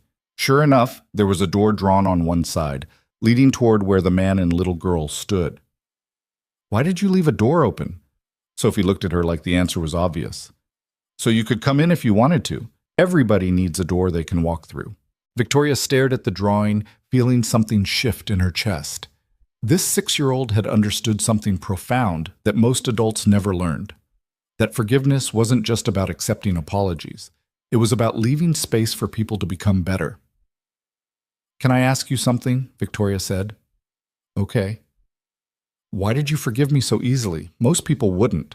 Sophie thought about this, her face serious. Daddy says holding grudges makes you tired, and I don't like being tired. She picked up her rabbit. Also, Mr. Hoppy says everybody deserves a second chance. Mr. Hoppy is very wise. I know. He's 42 years old. Victoria smiled. That's very old for a rabbit.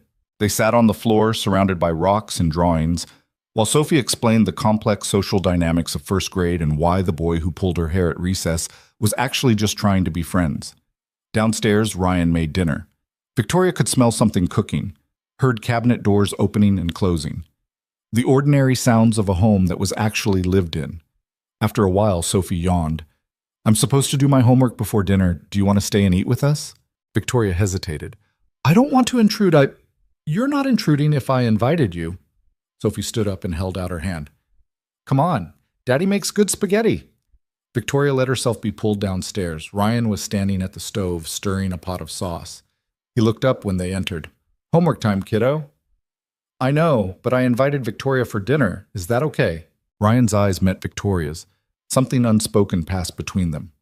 That's fine. Set an extra place at the table. Sophie ran off to get her backpack. Victoria stood awkwardly in the kitchen doorway, not sure what to do with her hands.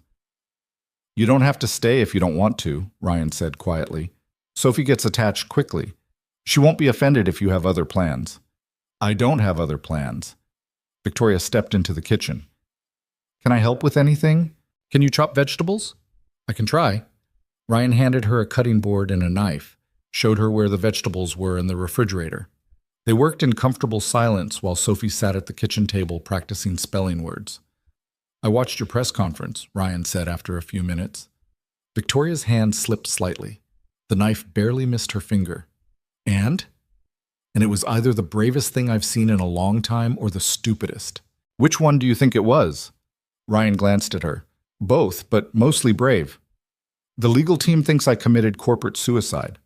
Maybe. Or maybe you just reminded people that CEOs are human. Ryan added garlic to the sauce. Time will tell. They finished cooking in silence. Sophie complained about her math homework. Ryan explained long division with a patience that suggested he'd explained it many times before. Victoria set the table, feeling strange and out of place, but not entirely unwelcome. Dinner was spaghetti, with meat sauce, salad, and garlic bread. Simple food that tasted better than anything Victoria had eaten in months. Sophie talked through most of the meal, telling stories about school and her friends and the frog she'd found at recess that her teacher made her put back outside. Ryan listened with genuine interest, asking questions and laughing at the funny parts. Victoria watched them together and felt something ache in her chest. This was what a family looked like, not perfect, not polished. Just two people who loved each other sharing an ordinary evening. Victoria, do you have any kids? Sophie asked suddenly. No, sweetheart, I don't. Do you want kids? Sophie, Ryan said quietly. That's personal. It's okay, Victoria said. I used to want kids, a long time ago, but I chose work instead. And by the time I looked up from my desk, I'd forgotten how to want anything else. Sophie considered this. That's sad. It is, Victoria agreed, but I'm trying to remember now. After dinner, Sophie insisted on showing Victoria her favorite cartoon. They sat on the couch together while Ryan cleaned the kitchen. The show was something animated involving magical creatures and friendship lessons. Sophie explained the complex plot while leaning against Victoria's shoulder. Halfway through the second episode, Sophie fell asleep. Ryan appeared from the kitchen, saw them, and smiled. She does that, gets comfortable, and just crashes. Should I move? Give me a second. Ryan gently picked up his daughter, her head lolling against his shoulder. I'll be right back. He carried Sophie upstairs. Victoria sat alone in the living room, listening to Ryan's quiet footsteps above her. Heard him talking softly, heard Sophie's sleepy response, the sounds of bedtime rituals she'd never been part of. Ryan came back down a few minutes later. She wanted me to tell you good night. She's a wonderful kid. She is. Ryan sat in the chair across from the couch. She likes you. I like her too, which is surprising because I don't usually like children. That's because you've never given yourself permission to. Ryan's voice was gentle. You've spent so long being hard that you forgot what it feels like to be soft. Victoria looked down at her hands. Is that what you think? That I'm hard? I think you learned to be hard to survive, but survival isn't the same thing as living. The words hung in the air between them. When Catherine died, Ryan said quietly, I spent about 6 months just trying to get through each day. Wake up, feed Sophie, go to work, come home, put her to bed. Repeat. I wasn't living, I was just surviving. What changed? Sophie did. She asked me one morning why I never smiled anymore. Said it made her sad when I was sad. Ryan's voice was rough with emotion. I realized I'd been so focused on getting through the grief that I'd forgotten to show her what came after it. That life doesn't end when someone you love dies. It just changes. Victoria felt tears building again. I don't know how to change. I've been this person for so long. Then stop being that person. Choose to be someone different. It's not that simple, isn't it? Ryan leaned forward. You chose to come here tonight. To apologize to a 6-year-old you could have easily ignored. To stay for dinner instead of running back to your comfortable life. Those were choices, Victoria. Small ones, but they count. Victoria looked around the room, at the drawings on the refrigerator, the toys on the floor, the blanket Sophie had been wrapped in. Evidence of a life built on love instead of ambition. I don't know if I can have this, Victoria said quietly. A family, a home, the kind of life you've built here. Why not? Because I've spent my entire adult life proving I didn't need it, and now I don't know how to admit that I do. Ryan was quiet for a long moment. Then he stood up and walked to a bookshelf in the corner, pulled out a photo album, brought it back and sat beside Victoria on the couch. Catherine made this, he said, opening the album. It's pictures from our life together, before she got sick. The photos showed a younger Ryan with a beautiful woman with dark hair and bright eyes.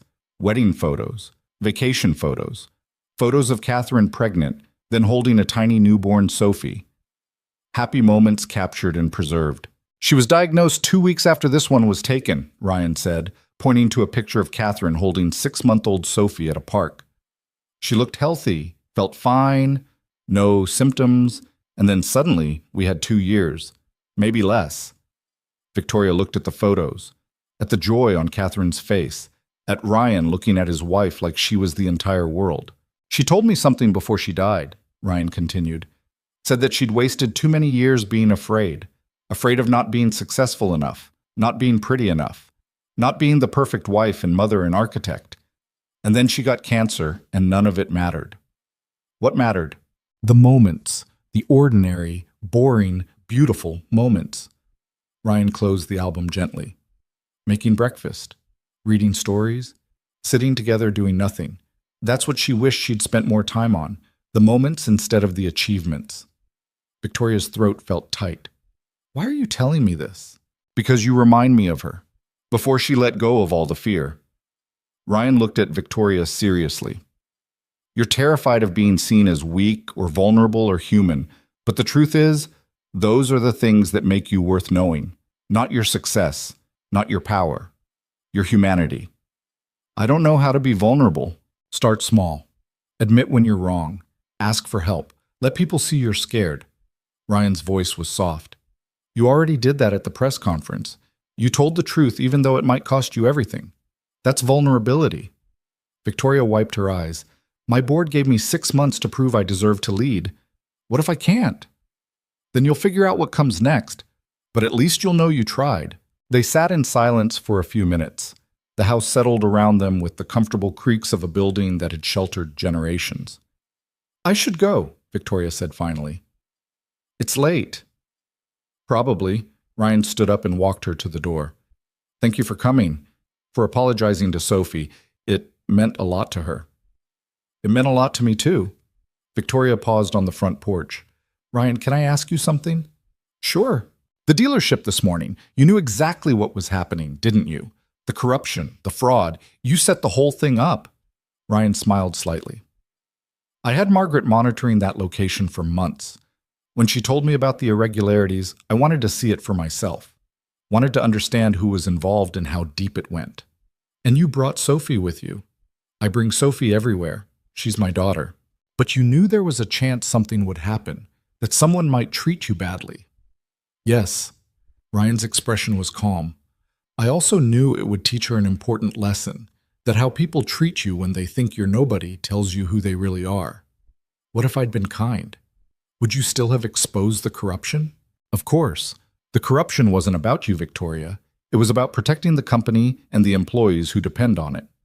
Ryan looked at her seriously. But your cruelty taught me something too, that you'd lost your way, and that maybe, if someone gave you a mirror, you'd choose to find it again.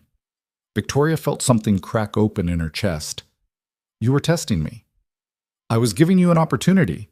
What you did with it was up to you. And if I'd failed, if I'd stayed cruel and defensive, then you would have learned that too. But you didn't fail, Victoria. You chose to be better. That's not failure. Victoria looked out at the quiet street, at the houses with lights in the windows and cars in the driveways and lives being lived in ordinary, beautiful ways. I don't know what happens next, she admitted. Nobody does. That's what makes it life instead of a business plan. Victoria smiled despite everything. Thank you, Ryan, for today, for being honest, for leaving a door open. Sophie's words? Sophie's wisdom. Ryan laughed quietly. She gets it from her mother. Victoria walked to her car feeling lighter than she had in years. She drove home through the Chicago night, past the office buildings where she'd spent so many hours proving her worth, past the restaurants where she'd closed deals and made enemies and forgotten how to be human. When she got home, her apartment felt even emptier than usual. But instead of turning on the television or opening her laptop, Victoria sat on her uncomfortable couch and pulled out her phone. She scrolled through her contacts until she found the number she'd been avoiding for 3 years. Her mother. They'd fought about Victoria's priorities, about work consuming her life, about choosing career over family, and Victoria had stopped calling because it was easier than admitting her mother was right. The phone rang 4 times. Victoria almost hung up. Hello? Her mother's voice sounded older than Victoria remembered. Mom, it's me. Victoria. Silence. Then, Baby? Is everything okay? No, Victoria said, tears streaming down her face. But I'm trying to fix it, and I wanted to call and tell you that you were right about everything, and I'm sorry. Her mother started crying too. Oh, sweetheart, I've been waiting 3 years to hear you say that. They talked for 2 hours, about work and loneliness and the person Victoria had become, about her mother's life and the grandchildren Victoria didn't know very well because she'd been too busy to visit, about second chances and whether it was ever too late to start over. When Victoria finally hung up, it was past midnight. She was exhausted. Her eyes hurt from crying, but for the first time in years, she didn't feel alone. She fell asleep on the couch again, but this time with her phone in her hand and the beginning of hope in her chest. Tomorrow would bring more challenges, more questions about her leadership, more doubts about whether she could actually change. But tonight, she'd taken the first real steps toward becoming someone she might actually be able to respect. And somewhere across the city, in a house with blue siding and a tire swing, a little girl slept holding a stuffed rabbit and a drawing of a door left open. Victoria woke up to sunlight streaming through windows she'd forgotten to close, and her phone buzzing with notifications she didn't want to read. Her neck ached from sleeping on the couch. Her mouth tasted like regret and Thai food. But something felt different. Lighter, maybe. Or just less heavy. She checked her phone. 47 emails. 32 missed calls. Text messages from Patricia. From board members, from reporters who'd somehow gotten her personal number. And one text from an unknown number sent at 6:30 that morning. Sophie says thank you for coming. She drew you another picture. Ryan Victoria stared at the message for a long time before responding. Thank you for having me. Tell her I'd love to see it. She showered, made coffee that tasted like burnt regret because she'd forgotten how her expensive machine worked, and finally started going through the emails. Most were what she expected. Reporters requesting interviews, investors demanding explanations, employees expressing concern or support or just confusion about what happened next. But one email made her stop. It was from Marcus Chen. The subject line read, "We should talk." Victoria opened it with hands that shook slightly. Ms. Sterling, I watched your press conference yesterday. I don't know if what you said was genuine or strategy, but I'm willing to give you the benefit of the doubt. If you're serious about changing the culture at Sterling Industries, I'd like to be part of that conversation. I never wanted to destroy what you built. I just wanted it to be better. Marcus. Victoria read the email 3 times. Then she hit reply. Marcus, I'm serious, and I'd appreciate your help. Can we meet this week? Victoria. His response came back in less than 5 minutes. Tomorrow, 10 a.m. Coffee shop on Madison, the one that's not a chain. Victoria smiled despite everything. I'll be there. The rest of the morning disappeared into phone calls and damage control. Patricia showed up at her apartment at noon with lunch and a folder full of documents that needed signatures. You look terrible, Patricia said, setting a salad on the coffee table. Thanks. That's exactly what I needed to hear. I'm serious. When's the last time you slept in an actual bed? Victoria thought about it. Tuesday? Maybe Monday. Patricia sat down with the kind of sigh that suggested she'd been waiting years to say what came next. Miss Sterling, I've worked for you for 4 years. In that time, I've watched you work yourself into exhaustion, skip meals, cancel doctor's appointments, and treat your body like it's an obstacle instead of something that keeps you alive. Patricia, I'm not finished. Patricia's voice was firm. You can't rebuild a company if you're too exhausted to think straight. You can't lead people if you can't take care of yourself. So here's what's going to happen. You're going to eat this salad, then you're going to take a nap, then you're going to go to the gym or for a walk or do literally anything that doesn't involve a computer screen. Victoria opened her mouth to argue. That wasn't a suggestion, Patricia said. Consider it your first assignment in becoming a better leader. Learn to be human. Victoria closed her mouth, picked up the salad, started eating. Patricia pulled out her tablet. The SEC investigation is moving forward. They've requested access to financial records from the past 3 years. Legal is cooperating fully like you asked. Good. The board wants a progress report in 2 weeks. David specifically asked that you focus on cultural changes, not just financial metrics. I will. And there's been interest from 3 different media outlets about doing longer profile pieces. Human interest stories about your transformation. Patricia looked up. I told them you'd think about it. Tell them no. Why? Victoria set down her fork. Because I haven't transformed yet. I've just admitted I need to. There's a difference. Patricia smiled. See, that's exactly the kind of thing that makes me think you might actually pull this off. They worked through the rest of the documents. Signatures and approvals and decisions that used to feel important but now just felt like paperwork. When Patricia finally left, Victoria did something she hadn't done in years. She turned off her phone, closed her laptop, and took a nap in her actual bed. She woke up 3 hours later feeling disoriented and slightly guilty for wasting an afternoon, but also more rested than she'd been in months. Her phone showed 2 missed calls when she turned it back on. One from David, one from Ryan. She called Ryan back first. Ms. Sterling, he answered on the second ring. You called? Sophie wanted to know if you'd like to come to her school play next Friday. She's a talking tree. Victoria felt something warm spread through her chest. A talking tree. Environmental awareness play. She has 4 lines, and she's been practicing them for 2 weeks. Ryan's voice held quiet amusement. Fair warning, it's probably going to be terrible, but she'd like you there. I'd love to come. Really? Really? Victoria sat down on her bed. Ryan, can I ask you something? Sure. Why are you doing this? Inviting me to dinners and school plays, letting me into your life when I gave you every reason not to. Ryan was quiet for a moment. Because I've been where you are. Not the CEO part, but the part where you wake up one day and realize you've become someone you don't recognize, someone you don't particularly like. What did you do? I had a 6-year-old daughter who needed me to be better, who deserved a father who was present instead of just surviving. Ryan's voice was soft. You don't have a daughter pushing you to change, so maybe you need a friend doing it instead. Victoria's throat felt tight. We're friends? I don't know. Are we? I'd like to be. Then we are. Ryan paused. The play is at 7. I'll text you the address. Thank you, Ryan. Thanks, Sophie. She's the one who invited you. They hung up. Victoria sat on her bed in her empty apartment and realized that for the first time in a decade, she had plans that didn't involve work. A coffee meeting with Marcus, a school play with a talking tree, dinner with her college roommate on Thursday. Small things, ordinary things. The kind of things she'd convinced herself didn't matter. The week passed in a blur of work and small changes. Victoria started arriving at the office at 9 instead of 7. Started eating lunch instead of working through it.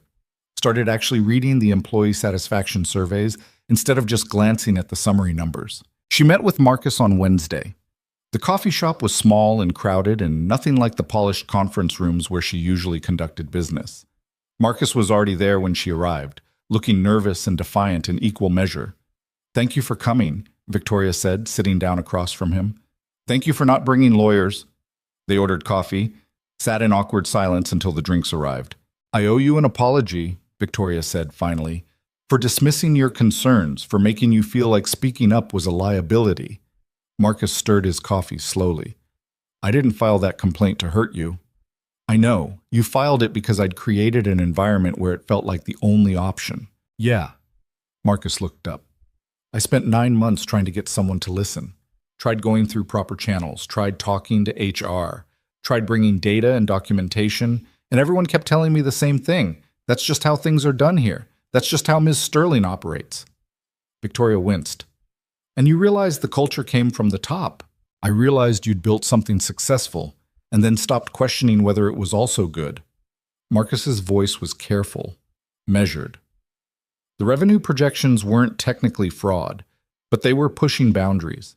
And when I asked questions, you made it clear that questioning was the same as doubting. "I was wrong. I know. You said that at the press conference." Marcus leaned back in his chair. "The question is whether you meant it, or whether you're just doing damage control until the investigation blows over." Victoria met his eyes. "I meant it. But I don't expect you to believe me based on words. I need to prove it with actions." "Like what?" "Like implementing the ethics committee the board mandated. Like creating real channels for employees to raise concerns without fear of retaliation. Like bringing you back to Sterling Industries if you're willing." Marcus's eyebrows shot up. "You want me to come back? Not to your old position. To a new one. Chief Ethics Officer. Direct report to me and the board. Full authority to investigate concerns and override decisions that violate company values." Victoria pulled out a folder she'd brought. "It's a new position, the pay is competitive, and you'd have real power to change things." Marcus took the folder but didn't open it. "Why me?" "Because you were willing to risk everything to do the right thing. That's exactly the kind of person I need keeping me honest." "I'd be reporting directly to you." "Yes, which means you'd have access to everything, full transparency, complete authority to call me out when I'm wrong." Marcus finally opened the folder, scanned the job description and salary range. His expression shifted from skeptical to cautiously interested. "I'd want final say on ethics committee membership," he said. "Agreed. And protection against retaliation in my employment contract. Already included.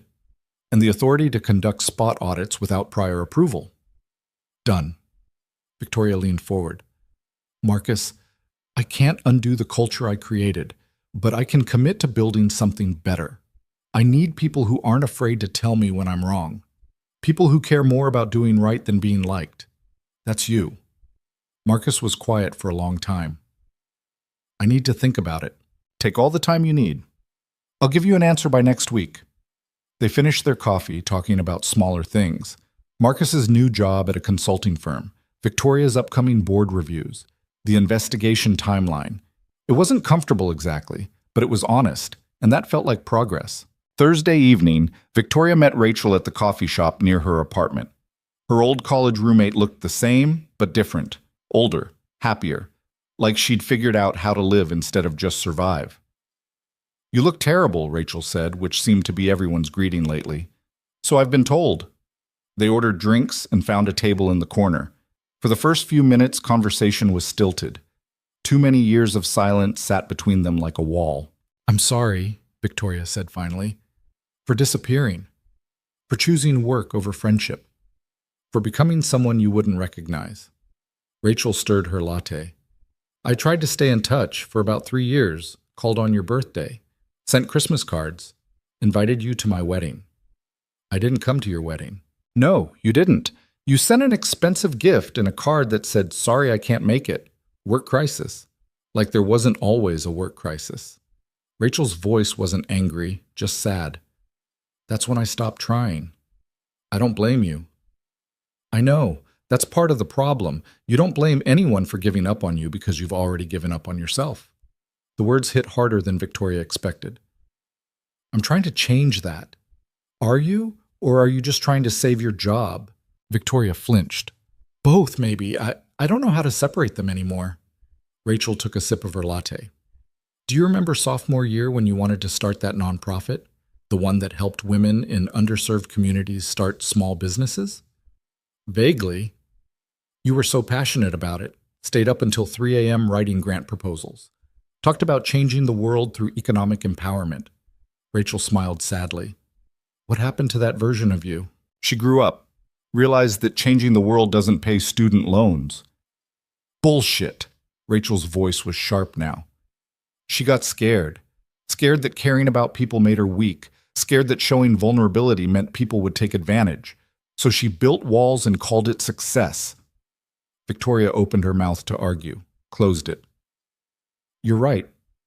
I know I'm right. I've been right for 10 years. You just weren't ready to hear it. They sat in silence for a moment. Tell me about your life, Victoria said finally. Your wedding, your husband. Everything I missed. Rachel's expression softened. For the next hour, she talked about meeting her husband at a community center where they both volunteered, about their small wedding with 60 people who actually mattered, about her job teaching high school English and coming home exhausted but fulfilled, about her life that was ordinary and beautiful and nothing like Victoria's. It's not impressive, Rachel said. Not by your standards. I'm not a CEO. I don't have a corner office or a car that costs more than most people's houses. But you're happy. Most days, yeah, I am. Victoria felt something ache in her chest. I can't remember the last time I was happy. Actually, happy. Not just successful or accomplished. Happy. That's because you've been measuring your life in achievements instead of moments. Rachel reached across the table and took Victoria's hand. Success is great, but it's a terrible substitute for joy. I don't know how to find joy. Start small. What makes you smile? Victoria thought about it. Sophie, Ryan's daughter. She's 6 and she has this stuffed rabbit, and she says things that are wiser than most adults I know. Rachel smiled. There you go. That's a start. They talked until the coffee shop closed, made plans to meet again next week, exchanged real promises instead of empty ones. And when Victoria left, she felt like she'd recovered something precious she'd thought was lost forever. Friday came faster than Victoria expected.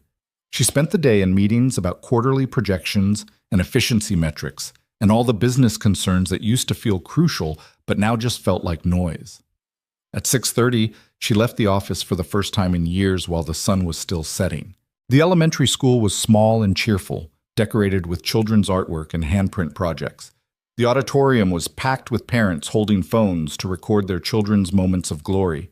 Ryan was sitting in the 3rd row with an empty seat beside him. He waved when he saw Victoria. You made it, he said as she sat down. I made it. Where's the talking tree?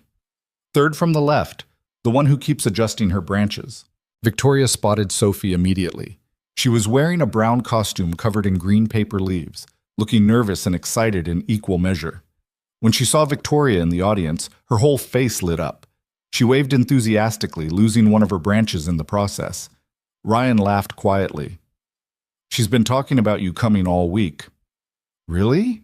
Really. Told her entire class that her new friend was coming to watch her be a tree. Ryan glanced at Victoria. You've made quite an impression. The play started before Victoria could respond. It was exactly as terrible as Ryan had warned. Kids forgot their lines. The scenery fell over twice. One of the flowers started crying and had to be escorted off stage by a teacher.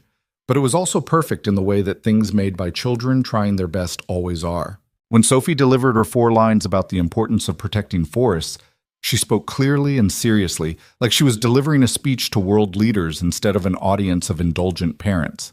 Victoria found herself clapping harder than she'd clapped for anything in years. After the play, parents flooded the stage to collect their small actors. Sophie ran straight to her father, branches flying, leaves scattering in her wake. Did you see me? Did I do good? You were perfect, Ryan said, scooping her up in a hug. Victoria, did you see me? I saw you. You were the best tree in the entire forest. Sophie beamed. Then she reached into her costume and pulled out a folded piece of paper. I made this for you. Victoria unfolded it carefully. It was another drawing. This time it showed 4 stick figures, a tall man, a small girl with a rabbit, and two women with long hair standing beside them. One of the women was labeled Victoria in careful, wobbly letters. The other was labeled Mama with a small heart. Victoria's breath caught. "Daddy says Mama's watching from heaven," Sophie explained seriously. "But I think she'd like you, so I put you both in the picture together." Victoria knelt down so she was eye level with Sophie. "Thank you, sweetheart. This is the most beautiful gift anyone's ever given me." "Really?" "Really." Sophie hugged her, leaves crunching between them, and Victoria held on tight, feeling something in her chest break open completely. Later, after Sophie had been collected by her grandmother, who was taking her for a sleepover, Ryan and Victoria stood in the school parking lot under streetlights that flickered slightly. "That picture," Victoria said quietly. "That was a lot," Ryan finished. "I know. I saw it before she gave it to you. Told her maybe it was too personal, but she insisted." "Why?" Ryan was quiet for a moment. "Because Sophie sees the world differently than we do. She doesn't understand why people can't just be part of each other's lives, why grief has to mean closing doors instead of finding new ones to walk through." Victoria looked down at the drawing still clutched in her hand. "She put me next to her mother, like I belong there." "Maybe you do." Victoria looked up sharply. "Ryan, I'm not saying that to pressure you, or to suggest something that isn't there." Ryan's voice was careful. "I'm just saying that Sophie sees something in you that she trusts, and maybe that's worth paying attention to." "I don't know how to be what she needs. She doesn't need you to be anything except honest, present, willing to show up." Ryan smiled slightly. "You're already doing that." Victoria felt tears building for what seemed like the 100th time this week. "I'm a disaster. My company is under investigation. My board barely trusts me. I'm trying to rebuild my entire life from scratch." "I know. And you're doing it anyway. That's not disaster. That's courage." They stood in silence for a moment, the parking lot emptying around them as families collected their small actors and headed home. "Ryan, can I ask you something personal?" "You can ask." "I might not answer. Do you ever think about moving on? After Catherine, about finding someone else?" Ryan was quiet for a long time. "Every day. And then I feel guilty for even thinking about it." "Why guilty?" "Because Catherine deserves to be mourned, remembered, not replaced." "Moving on isn't the same as replacing," Victoria said quietly. "It's just choosing to keep living instead of staying frozen in grief." "Is that what you think I'm doing? Staying frozen?" "No, but I think you're afraid that being happy again means you didn't love her enough." Ryan looked at her with an expression she couldn't quite read. "How do you know that?" "Because I spent 10 years afraid that being vulnerable meant I wasn't strong enough. Fear makes us lie to ourselves about what we deserve." Ryan exhaled slowly. "Catherine told me something before she died. Made me promise something." "What?" "She said that grief was a tax I'd pay for loving her. That it would hurt, and it should hurt, because she mattered. But she also said that someday, when Sophie was older and I was ready, I should find someone else to build a life with, someone who made me remember what happiness felt like." Victoria's throat felt tight. "And have you? Found someone?" Ryan looked at her for a long moment. "I'm starting to think I might have." The words hung in the air between them like something fragile and precious and terrifying. "I'm not good at this," Victoria said. "Relationships, vulnerability, being someone's person." "Neither am I, not anymore. Haven't had practice in a long time. I'm broken. Still trying to figure out how to be human again." "So am I. Catherine's been gone 3 years, and some days I still set the table for 3 people before I remember." Victoria stepped closer. "This is a terrible idea. Probably the worst idea either of us has had in years. We should be sensible, take things slowly, focus on rebuilding our own lives before trying to build something together." "Absolutely. That's the smart thing to do." They were standing close enough now that Victoria could see the gold flecks in Ryan's eyes, could count the tired lines around them, could see the man behind the careful control. "So we're agreed," Victoria said. We'll be sensible." "Completely sensible." Ryan kissed her. It wasn't dramatic or sweeping or any of the things movies promised first kisses should be. It was tentative and uncertain and tasted a little like the coffee they'd both had hours ago. But it was also honest, real, Two broken people choosing to risk being broken together instead of staying safe alone. When they pulled apart, Ryan laughed quietly. So much for being sensible. We can start being sensible tomorrow. Tomorrow works. They stood in the parking lot for another few minutes, holding hands like teenagers who didn't want the night to end. Finally, Ryan checked his watch. I should get home. My mother-in-law is watching Sophie, but she has an early morning tomorrow. Okay. Can I see you this weekend? Actual plans, not just emergencies or school plays? Victoria smiled. I'd like that. Saturday, dinner, somewhere that's not either of our houses, because if we're doing this, we should probably do it right. Doing this. Are we doing this? Ryan squeezed her hand. I think we are. Unless you've changed your mind in the last 30 seconds. No, still terrified, still willing to try. Good, me too. They said goodnight. Victoria drove home through Chicago streets that looked the same but felt different. She parked in her building's garage, rode the elevator to her floor, and walked into her apartment that was still empty but didn't feel quite as lonely. She set Sophie's drawing on her refrigerator with a magnet, looked at it for a long time. 4 stick figures. A family cobbled together from grief and mistakes and second chances. Maybe that's what family was. Not perfect people living perfect lives, just people who chose to keep showing up for each other even when it was hard. The next 3 months passed in a blur of work and small changes in learning how to live instead of just survive. Marcus accepted the chief ethics officer position and immediately started making Victoria's life difficult in exactly the ways she needed.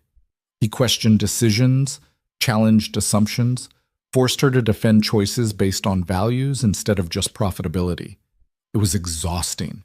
It was also exactly what Sterling Industries needed. The SEC investigation concluded with no charges filed.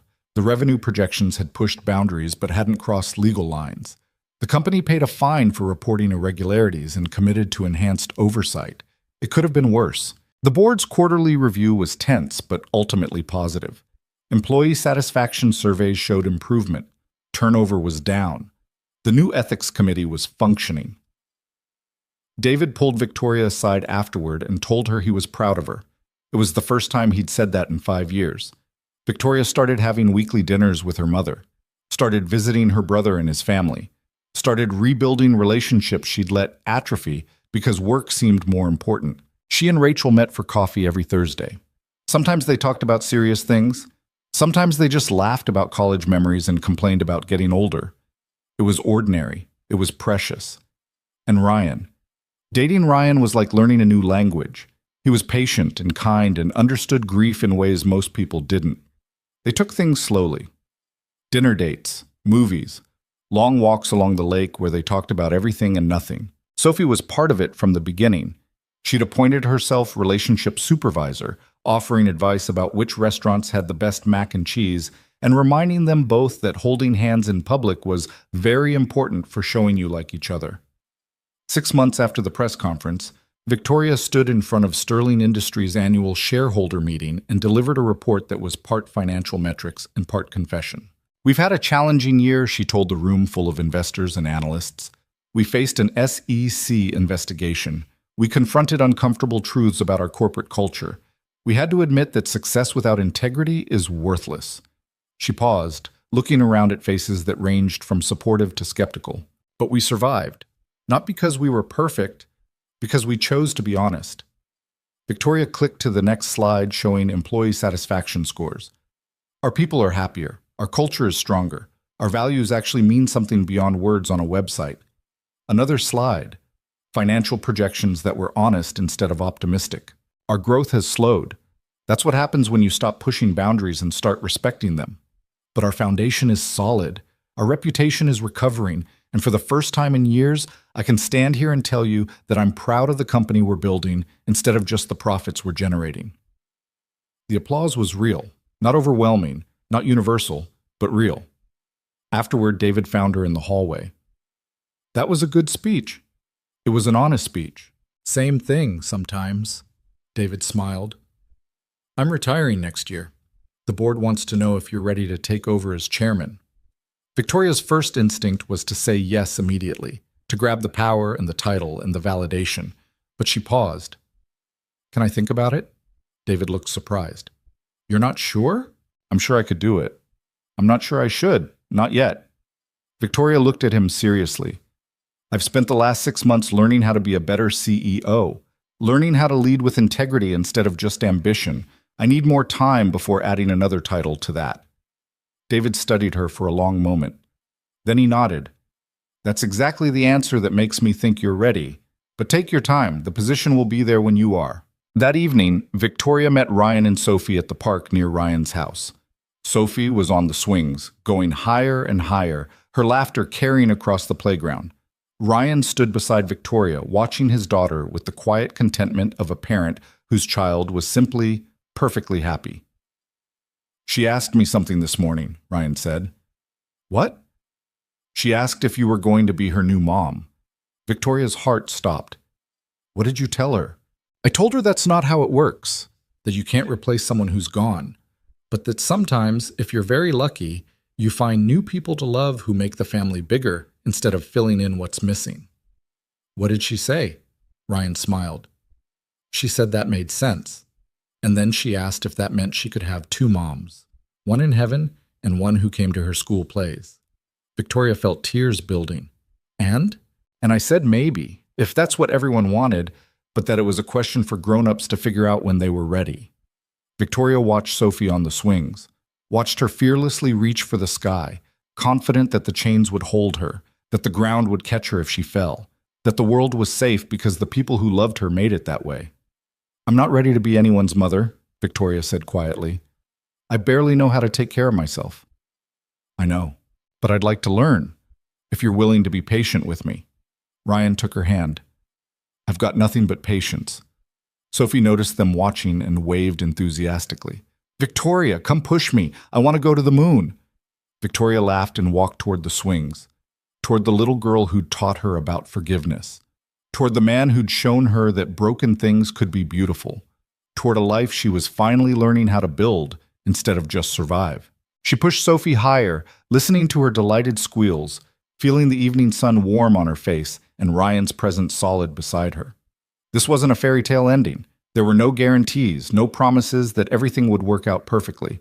Victoria still had bad days where she reverted to old patterns, still caught herself measuring worth in achievements instead of moments, still struggled with vulnerability and trust and believing she deserved happiness. But she was trying, every day. Choosing to show up and be honest and risk being hurt because the alternative was the cold, empty apartment she'd lived in for too long. That night, after Sophie had gone to bed and Ryan and Victoria sat on his porch watching the stars come out, he asked her what she was thinking. I'm thinking about doors, Victoria said. Doors? Sophie's drawing. The one where she left a door open for me to walk through. Victoria leaned against Ryan's shoulder. I spent so many years closing doors, shutting people out, building walls and calling it strength. And then a 6-year-old showed me that sometimes the bravest thing you can do is leave a door open and trust that the right people will walk through. Ryan kissed the top of her head. She's wise beyond her years. She gets it from her parents. She gets it from her mother. Catherine always said that love was about opening doors, not closing them, about making space for people instead of protecting space from them. They sat in comfortable silence, listening to the neighborhood settle into night, dogs barking, kids being called inside, cars pulling into driveways, the ordinary sounds of ordinary lives being lived by ordinary people who were all just trying their best. Ryan? Yeah? Thank you. For what? For seeing something in me worth saving when I couldn't see it myself. For being patient. For leaving doors open even when I didn't deserve it. Ryan turned to look at her, his expression serious. You always deserved it, Victoria. You just didn't believe you did. There's a difference. I'm starting to believe it now. Good. Because it's true. Victoria went home later that night to her apartment that was still too big and too empty but felt less lonely than it used to. She made tea and sat on her couch with Sophie's drawing in her lap and thought about the person she'd been 6 months ago. That Victoria would have called this weakness, would have seen vulnerability as failure, would have measured her life in titles and profits and the respect of people who didn't actually know her. But somewhere between a luxury car showroom and a talking tree and a little girl with a stuffed rabbit, she'd learned something that changed everything. Success meant nothing if you achieved it alone. Power meant nothing if you used it to push people away. Strength meant nothing if it came from refusing to admit you were human. The only thing that actually mattered was the connections you built, the people you let in, the moments you chose to be present for instead of distracted by ambition and fear. Victoria picked up her phone and sent a text to Ryan. "I love you. I'm terrified to say it, but I'm more terrified of not saying it." His response came back immediately. "I love you too. Have for a while now. Was waiting for you to catch up." Victoria laughed, alone in her apartment, feeling lighter than she'd felt in years. The future was uncertain. She might fail at being a better CEO, might fail at being a good partner to Ryan, might fail at being the kind of person Sophie could look up to. But she was going to try, every single day, because the alternative was going back to the cold, hollow existence she'd mistaken for success. And she'd finally learned that surviving wasn't the same as living, that power without compassion was poison, that the only thing worth building was something that made people's lives better. That broken things could be beautiful if you were willing to do the work of putting them back together. That sometimes the quietest person in the room was the most dangerous. And that sometimes, if you were very lucky, a 6-year-old with a stuffed rabbit would teach you everything you needed to know about what actually mattered. Victoria fell asleep that night with her phone in her hand and Sophie's drawing on her nightstand, and the knowledge that tomorrow would bring more challenges and more chances to fail and more opportunities to choose who she wanted to be. But for the first time in longer than she could remember, she was excited to find out. Because somewhere across the city, a little girl was sleeping peacefully, dreaming about talking trees and doors left open for people who needed them. And somewhere in a house with blue siding and a tire swing, a man who'd rebuilt his life from grief was learning to hope again. And somewhere in a too-big apartment overlooking Lake Michigan, a woman who'd forgotten how to be human was finally remembering. The story didn't have a perfect ending, but it had an honest one. And sometimes that was better.